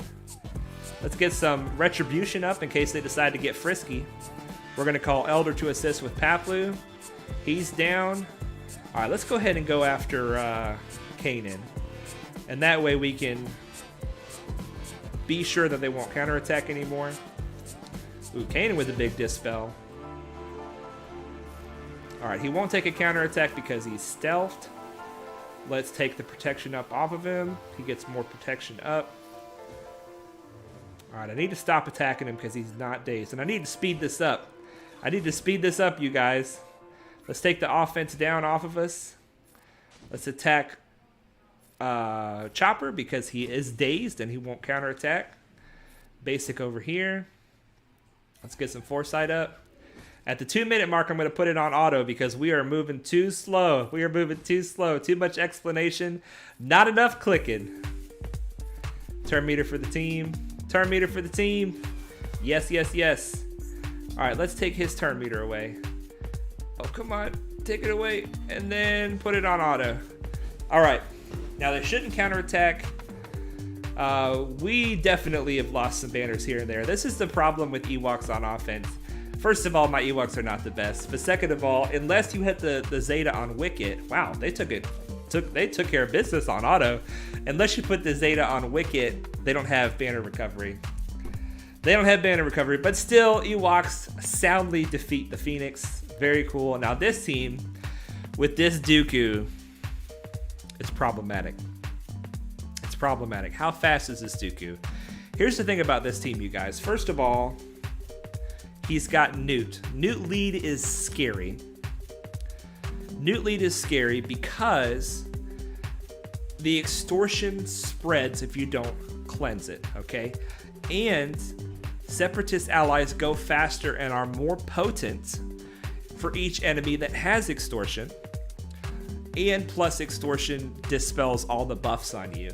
So his lead is frustrating, but he also has Zeta. His Zeta makes it to where whenever a separatist ally inflicts a debuff, they also deal 5% max health damage. Now, it doesn't sound like a lot, but it definitely adds up over time. And when he uses dubious dealings, he inflicts speed down on everybody. So he's applying debuffs, damaging the whole team. This is going to be an ugly battle. He's 238, which is pretty fast. And you have to kill him twice. This team is full of traps, okay? We're going to try to see if we can find all the traps in this team. 296 speed is very fast for Count Dooku. Count Dooku is going to open up with his Master of Makashi ability, all right? When he does that, he's going to put all the separatists under stealth except for the tank separatists. Well, who do we have here? We have two tanks. We have Magna Guard and B2. We need to kill B2 first because we go after Magna Guard. Magna Guard is going to, B2 is going to be punishing us. Every time we hit anybody but him, he has a chance to get a bunch of turn meter, take a free turn, and do a bunch of damage. So what we got to do here is we got to kill B2 first, and then we're probably going to have to kill Magna Guard after that. Asajj is going to be killing us. Dooku's going to be killing us. Nute is going to be killing us. It's going to be ugly. It's going to be ugly. Brian Thompson says, I love Nute lead. Tumblo says, Chopper gives protection to Phoenix, right? Yes, he does give them the protection up. Chopper's a good one to kill early if you can, but that ended up working out all right. Elizabeth says, I think I would try Shaak Ti clones here. Outrun them and use the third ability on Rex to nuke Dooku. That's exactly what I was thinking, Elizabeth. but it's going to be ugly. It's going to be ugly. We may not win, and if we do win, we're going to have like 2 characters left alive with not even max health. But we got to get through this team if we're going to get to the back, right? We got to get through this team. It's a trap, Culver Traver says. It is. This is all a trap. So how do we work this trap? It'd be great if we had our Empire for this, because we could potentially outrun them and then fracture. There's a lot of people I'd want to fracture on here. But anyway, we don't have our Empire team. We have 2 teams left. We have our Bounty Hunters and our Shaak clones, and I don't think the Bounty Hunters stand a chance against this team. So we're going to bring in our Shaak clones. This is basically our only shot. They're going to go first, I believe. My Shaak clones are not fast. My Shaak clones are not fast, so they're probably going to go first. And it's going to go Dooku, and then Nute, and then Prey. That's the plan. Dooku, Nute, and Prey. That's who's going to go. We got to kill B2 first. We're going to Rexecute Dooku, like Elizabeth said. Oh boy, there it goes. Oh, Asajj next. Oh, we get to go before Nute. Interesting. Okay, so we definitely want to go all in on B2. I'm going to do this. I'm going to give turn meter to Arc. This is going to put Arc in stealth. Arc is going to give the turret to Rex. And then Rex is going to give turn meter to everybody when he gets his turn. All right, let's call Arc to assist. Ooh, big damage 5s. Way to go, man. All right, turn meter. This is going better than I expected. All right, there goes our banners. Oh, well, nothing we can do. All right, so we can attack whoever we want. They're all stealth, which means that none of them are stealth. I could dispel the buffs, but I would take a counterattack from Dooku. So we're just going to use a basic on Nute currently. Let's heal up. Let's just heal up Shaak a little bit. We're going to give Arc the turns. All right, here comes the extortion. We have to pay that when the time comes. Let's keep going after Nute. This should call Echo to assist. All right, first, Nute dead. All right, we're about to lose Shaak. Nothing we can do about that. Nothing we can do about that. We have to attack Asajj. We probably could have played that better. Ooh, that's not good. That's not good. That's not good. All right, 5s is about to sacrifice. Okay. We have to pay the extortion. We have to. We're currently triple extorted, so we got to pay it. All right, we have to pay it. Let's go after Nute with the turret, and we have to pay it. All right, now let's put the turret back on Rex. Just like I said, you guys, this is ugly. We got Nute out. All right, let's Rexecute Dooku. And this looks like a W, but man, is it ugly, you guys. But that's the good old Shaak T clones. They'll get the job done, but it's not going to be good banners. For that reason, Shaak T clones is a good team to put on defense. But I brought them for offense because I expected there to be tough teams. And here we go, Ewoks on the back wall. Tumblo says, always pay your taxes. I'll tell you what, Tumblo.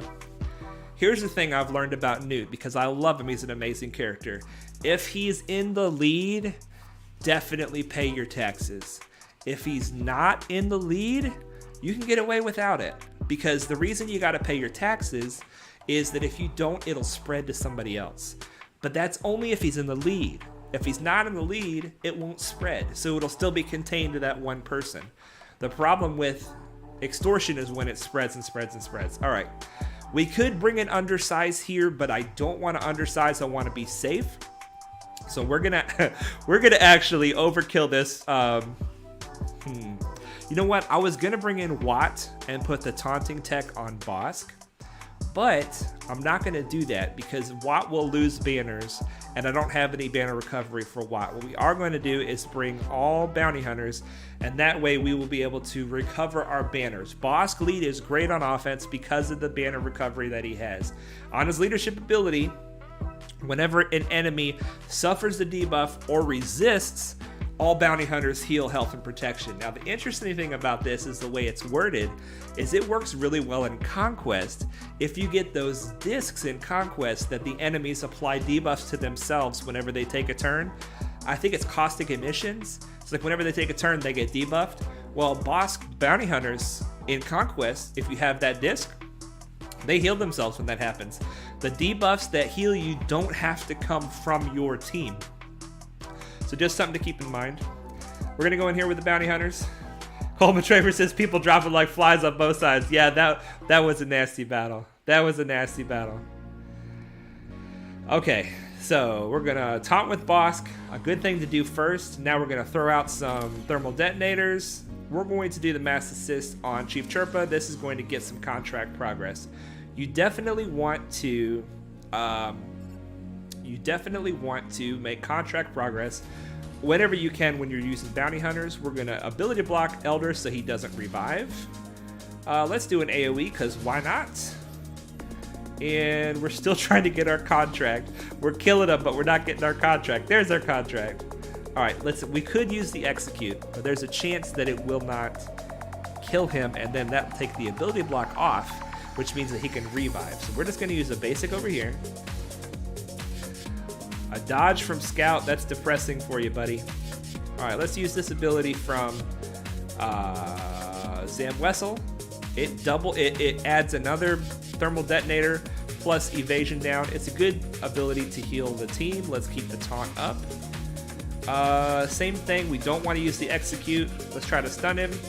Got it. Now mass assist. This should be full banners for the team, and it is. Our only good full banner win. But that's what happens when you save a team like the Bounty Hunters and use them against the Ewoks.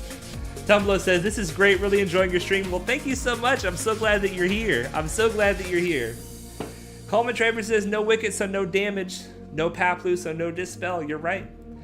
It was a low threat Ewok team. I could have undersized. I probably should have undersized. This is probably going to come down to the banners that I'm like, I should have undersized. But oh well, we're getting through. I did not expect a full clear. I expected him to put his Padme team on defense. Geos, you guys. Geos. Our Geos are better than theirs, so I expect a W here, but it's not going to be high banners. I don't have any banner recovery on this team. Should we bring anyone else? I don't think we should. I think that this will be sufficient. I could bring my Vader. I could save. It won't go that long. The Geos are like a machine gun team. They're like, you come out guns blazing and it's over really fast. So you don't have time to get through all your reinforcements. If we put more reinforcements in here, then we are going to not bring them in, but we won't get credit for them not being present. Sean Gibbons says, welcome back, Padawan. Missed you. Thanks, man. I'm glad to be back. And I'm glad to have you back. Glad to have all of you guys. I'm glad to hang out with you guys again. All right, let's do this fleet battle.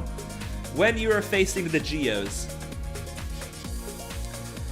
you don't want to hit Spy until you kill Soldier, or until you're able to go all in on Spy. And Sunfac is thick. So here's what you want to do. We don't want to use the AoE. We want to just use a basic on Soldier. If you attack Soldier, he and Spy will not go into stealth. But if you attack everybody, like as you're probably going to see right here, if you hit Spy, then Spy will take Soldier into stealth. And all you'll have left over is Sunfac. Now here we go. We have to attack Sunfac because we are buffed. Hopefully this will kill him. No. Ooh, this is not going as I was hoping. All right, so all they have left is Sunfac to attack. All right, let's bring in. We're gonna bring in. Let's bring in the Hyena Bomber. I want to make sure that they have to attack the Hyena Bomber. Now we're gonna hit them all, and this is going to put them into stealth. Oh, it doesn't. Interesting. All right, big hit on Soldier. And not enough. Oh, not quite enough, you guys. Here comes the Houndstooth. Interesting. Okay. All right. Well, let's stun the Houndstooth so that he doesn't counterattack on us. We can ignore taunt with the Hyena Bomber. So let's do that and take Spy out. He's currently stunned. Let's finish him off. And there we go. Bad banners. Bad banners, but it's done. And I'm glad we didn't bring those extra reinforcements because we did not need them. But this also means that he is going to beat our fleet because he has his negotiator on defense, but on offense. But it doesn't matter. We full cleared, and they're almost certainly going to full clear too. But we will post in the Discord in the Grand Arena channel once this all shakes out how it finished up, in case anybody is interested in that. Just a quick reminder on what we have here on defense. They have their Padme team and their Empire team on offense. We have our Padme team and our Geos. So they're probably going to Padme our Padme and win, and Vader our Geos. We might stop them. We might stop them. It depends, because we have the same strategy. Our Brood Alpha has a lot of tenacity. 169 tenacity plus 60. And he's got a decent amount of speed too. So our Brood Alpha is like theirs. Hopefully we catch him. Hopefully we catch him. Elizabeth says, fleet mirror match, it's like you're gambling with the devil. Yes, it is. All right, you guys, we have enough time to do our character spotlight, which I'm super excited about. Now, once again, this channel is designed to help teach new players how to play the game, but it can benefit all of us to look at a character's kit closely and understand better how to use them. And today's character we're looking at is B1 Battle Droid. So let's take a look at the droids. And you guys are going to be super impressed with how good my B1 is. I have him all the way to Gear 7, and I have no Zetas on him. The Zeta is super good on him. Let's talk about that first. The Zeta adds 50 stacks of Droid Battalion. Well, why is that such a big deal? Let's talk about why he is a different character. B1 has, look at his health and protection, 1 health, and he has a protection rating, but he has 0 protection. His kit says he has 0 protection, and he's got 1 health, which means if you hit him with anything, if you sneeze on him, he's dead. So how does he survive? He survives because of these Droid Battalion stacks. If you have the Zeta, then he has 100 stacks of Droid Battalion. He cannot be defeated or destroyed while he has Droid Battalion. When all stacks expire, B1 is destroyed. He's immune to damage over time, and max health and max protection cannot be increased. He cannot. Whenever he takes damage, he dispels 8 stacks of Droid Battalion, and at the start of his turn, he gains 3. So he's constantly in this flux of losing stacks and gaining stacks. And if you put the Zeta on him, he gets an extra 50 stacks of Droid Battalion. Well, why is that a big deal? It's because of what it does. Not only is it his life source, the Droid Battalion stacks, but it grants B1, which is himself, 2% offense per stack. So if he has 100 stacks, he has 200% offense. And all separatist allies are harder to kill and harder to debuff. It gives them 0.5% of tenacity and 0.5% of critical avoidance. So if he has 100 stacks, it's 50% tenacity and 50% crit avoid, which is huge for all separatist allies. So his presence on the field, not only does he hit hard because he gives himself 200% extra offense, but he also makes the rest of the team harder to kill as well. Coleman Traver's got to go. Have a nice stream. Thank you, man. We'll see you later. All right, so Droid Battalion, it's the lifeblood of him, but it also really ramps him up. Let's take a look at this Roger ability, and we've got some ability materials. Finally, we were completely out after we upgraded our Ewoks, so we'll take him that far. That's as far as we can go. You know what? No, let's take him up. Let's take him up higher. Let's take him up to like 82. Let's take him up to 85. He's worth it. He is absolutely worth it. Okay. Let's put some more Roger on him here. Definitely want that. Okay, we got the Omega on him. Here we go. Let's look at this ability. When another separatist ally uses an ability during their turn, an ability that's not a special ability, it's a basic or a special, anything. Any ability during their turn, he assists, dealing 40% less damage. Well, he's doing 200% extra offense because of his stacks, so that's a significant assist.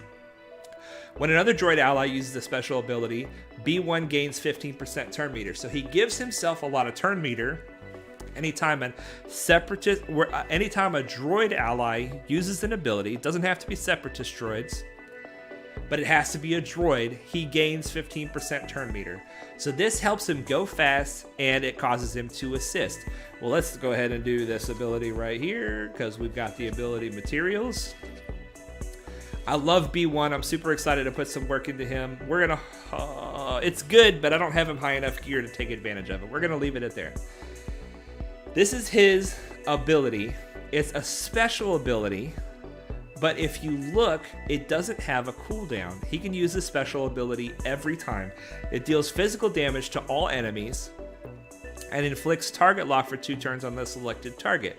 He gains 1 stack of droid battalion for each other separatist ally. So he heals himself. He heals his stacks when he uses this ability. He also heals the target other separatist ally for health and protection based on how many stacks of droid battalion he has. So let's take him into a battle. Enough reading the kit. We're going to take him into a battle. He's super low gear, so he's going to do garbage damage right now. But he is still going to fulfill his role. Let's do this, and then we might take him into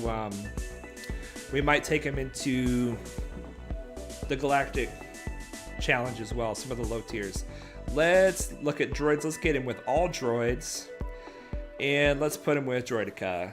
This is not the best Grievous team, but this is we're trying to look at all droids for him because of how he works. So let's go into battle.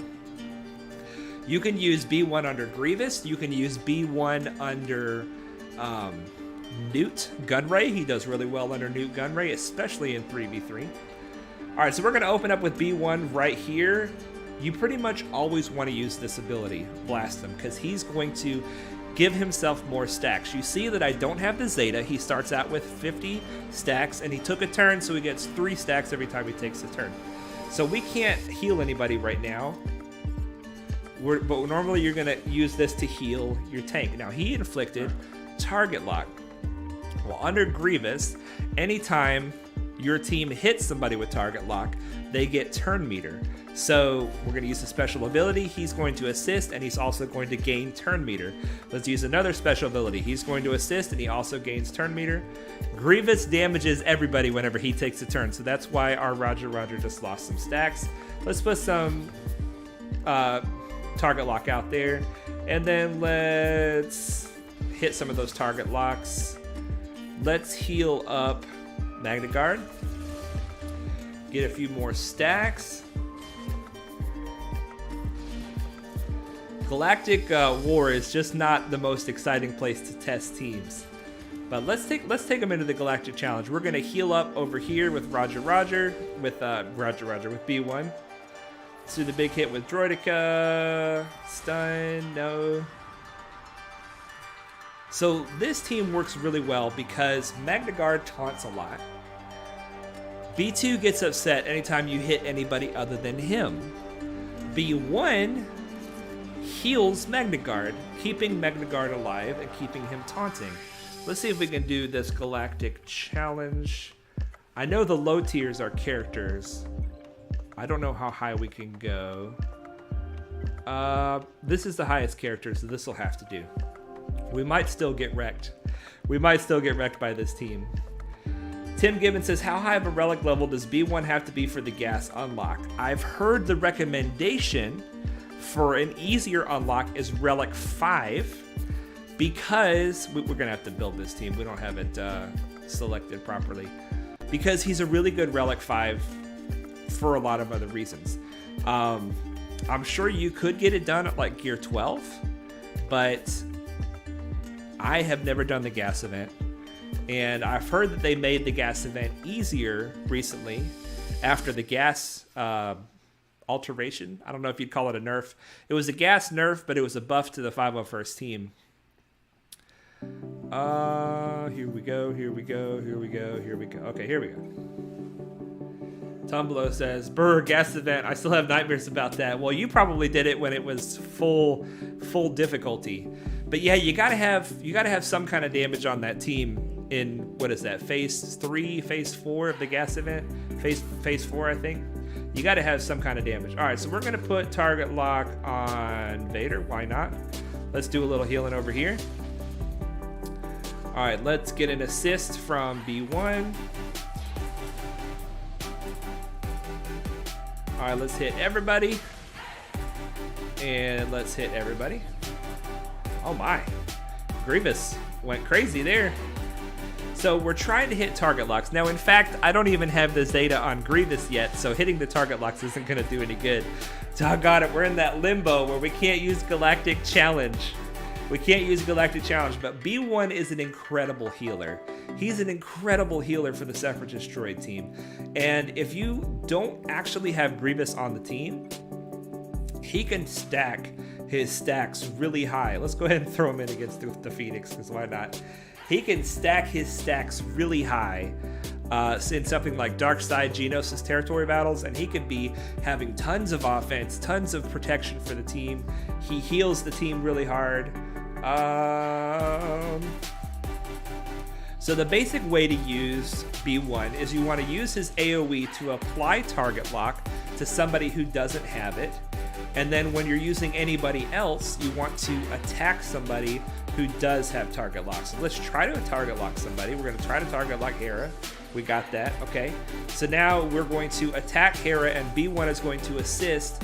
And because she has target lock, if we had the Zeta on Grievous, then we would be getting turn meter for our team. And then when it becomes B1's turn again, we're going to attack somebody new. Oh my gosh, we're going to lose our B1. We can't do that. Roll up. It's because we don't have the Grievous Zeta. We gotta get the Zetas on this team. It's unfortunate to let's do some healing over here. It's unfortunate to showcase a team that you don't have fully up and running yet, but we got it up and running enough to learn the mechanics. You always want to attack somebody with target lock when you're using the Grievous team, and then you want to use B1 to apply target lock to somebody new. So there's somebody with target lock. We have somebody without target lock, so we're going to use B1 to try to apply it to Kanan, and we got the target lock. So now when we do the AoE, we're attacking multiple people with target lock, getting a lot of turn meter for the team. So because B1 has 1 health, health and protection mods do nothing for him. But what does do something for him is speed, offense, and potency. He wants to be able to land that target lock when he uses that ability. And he wants to be able to hit hard, and he wants to be able to take turns. So how should you have your B1 modded? My suggestion is to mod him with an offense set with a potency secondary set. I don't know how I have him modded. Let's see. I have him, is that offense and potency? Yeah, offense and potency. And you want to have a lot more speed on him than I do. Mine's low gear, and plus I have kind of garbage mods, but I would even recommend an offense arrow. If you can get some speed in the secondary, you don't want crit damage because he cannot crit. You don't want to put a crit damage set, and you don't want to put a crit damage triangle. You want to have an offense triangle, a speed or an offense cross, arrow, and you want to have an offense cross. And once you get him up in the relics, you want to make sure you have all these sources of offense to 6 dot, because that's going to make the primary stat a lot higher. And then you want to have potency everywhere you can get it. It would be helpful to have a potency cross in order to help him land that target lock, but it's more important for him to have offense, because Grievous, when any of his separatist droids fail to land a debuff, they stack potency. Under the Grievous's lead, whenever a dark side droid ally is resisted, they gain potency for the rest of the encounter. So it's good to have potency on them to start with, but even if you don't have potency, they'll build their own potency over time. So every time B1 tries to stick a target lock but fails, he's going to gain potency for that. But he only gains 10%, and so you don't want him to take 10 turns before he's reliably landing it. You want to have sudden potency on him. You want to have a lot of offense on him and some speed. Tim Gemmon says, thanks, Padawan and Dhraan. Our pleasure, sir. Our pleasure. Tumblo says, have to hit the hay. Hope to catch you again soon. Glad to have you. Oh, Dhraan answered. Dhraan's still here. Man, you're still here. I didn't even realize. Yeah, R3 is enough. Okay, Dhraan, good to know. Good to know. But to me, man, the difference between R3 and R5 is just not that costly. I say go for it. If you're taking him to Relic anything, take him to Relic 5.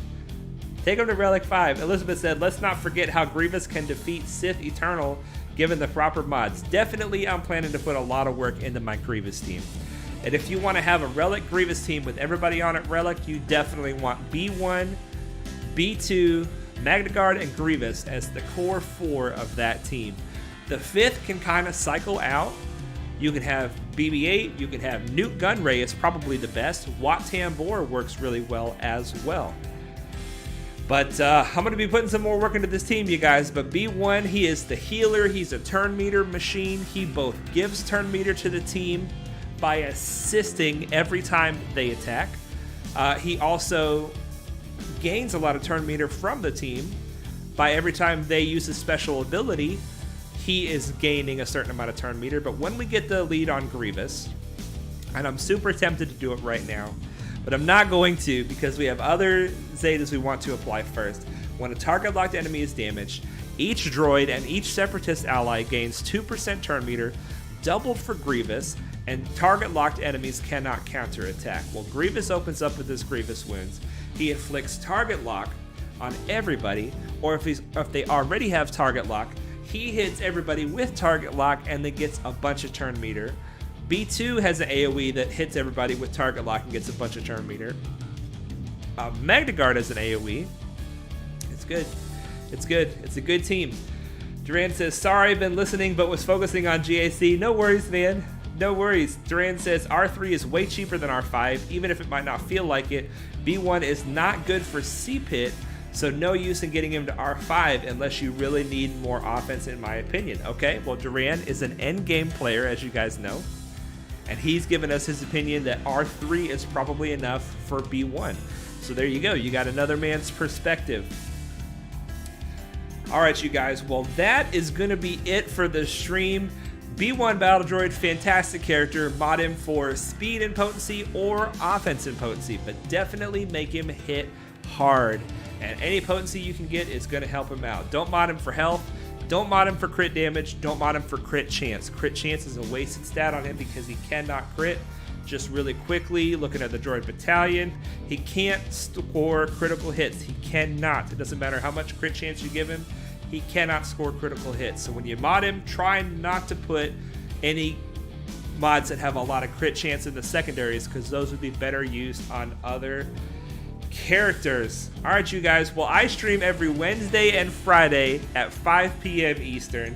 If you saw the roster spotlight and you'd like to have your roster spotlighted on a future stream, the link to the Discord is in the description of the video. Join the Discord, scroll down towards the bottom. You'll see a roster spotlight requests channel. Put your ally code in there and you will get a chance. You will be put on the list for your roster to be spotlighted. If you're not part of the Discord, you guys, it's really the heart and soul of this channel. Free to Play Nation is growing much bigger than just my channel. It's a community of people who's trying to help each other succeed in the game free to play and have as much fun as possible while they're doing it. Thank you so much for joining the stream. I had fun hanging out with you guys. And there's one thing that I want you all to always remember. It's that in a world with so much hate, Jesus loves you.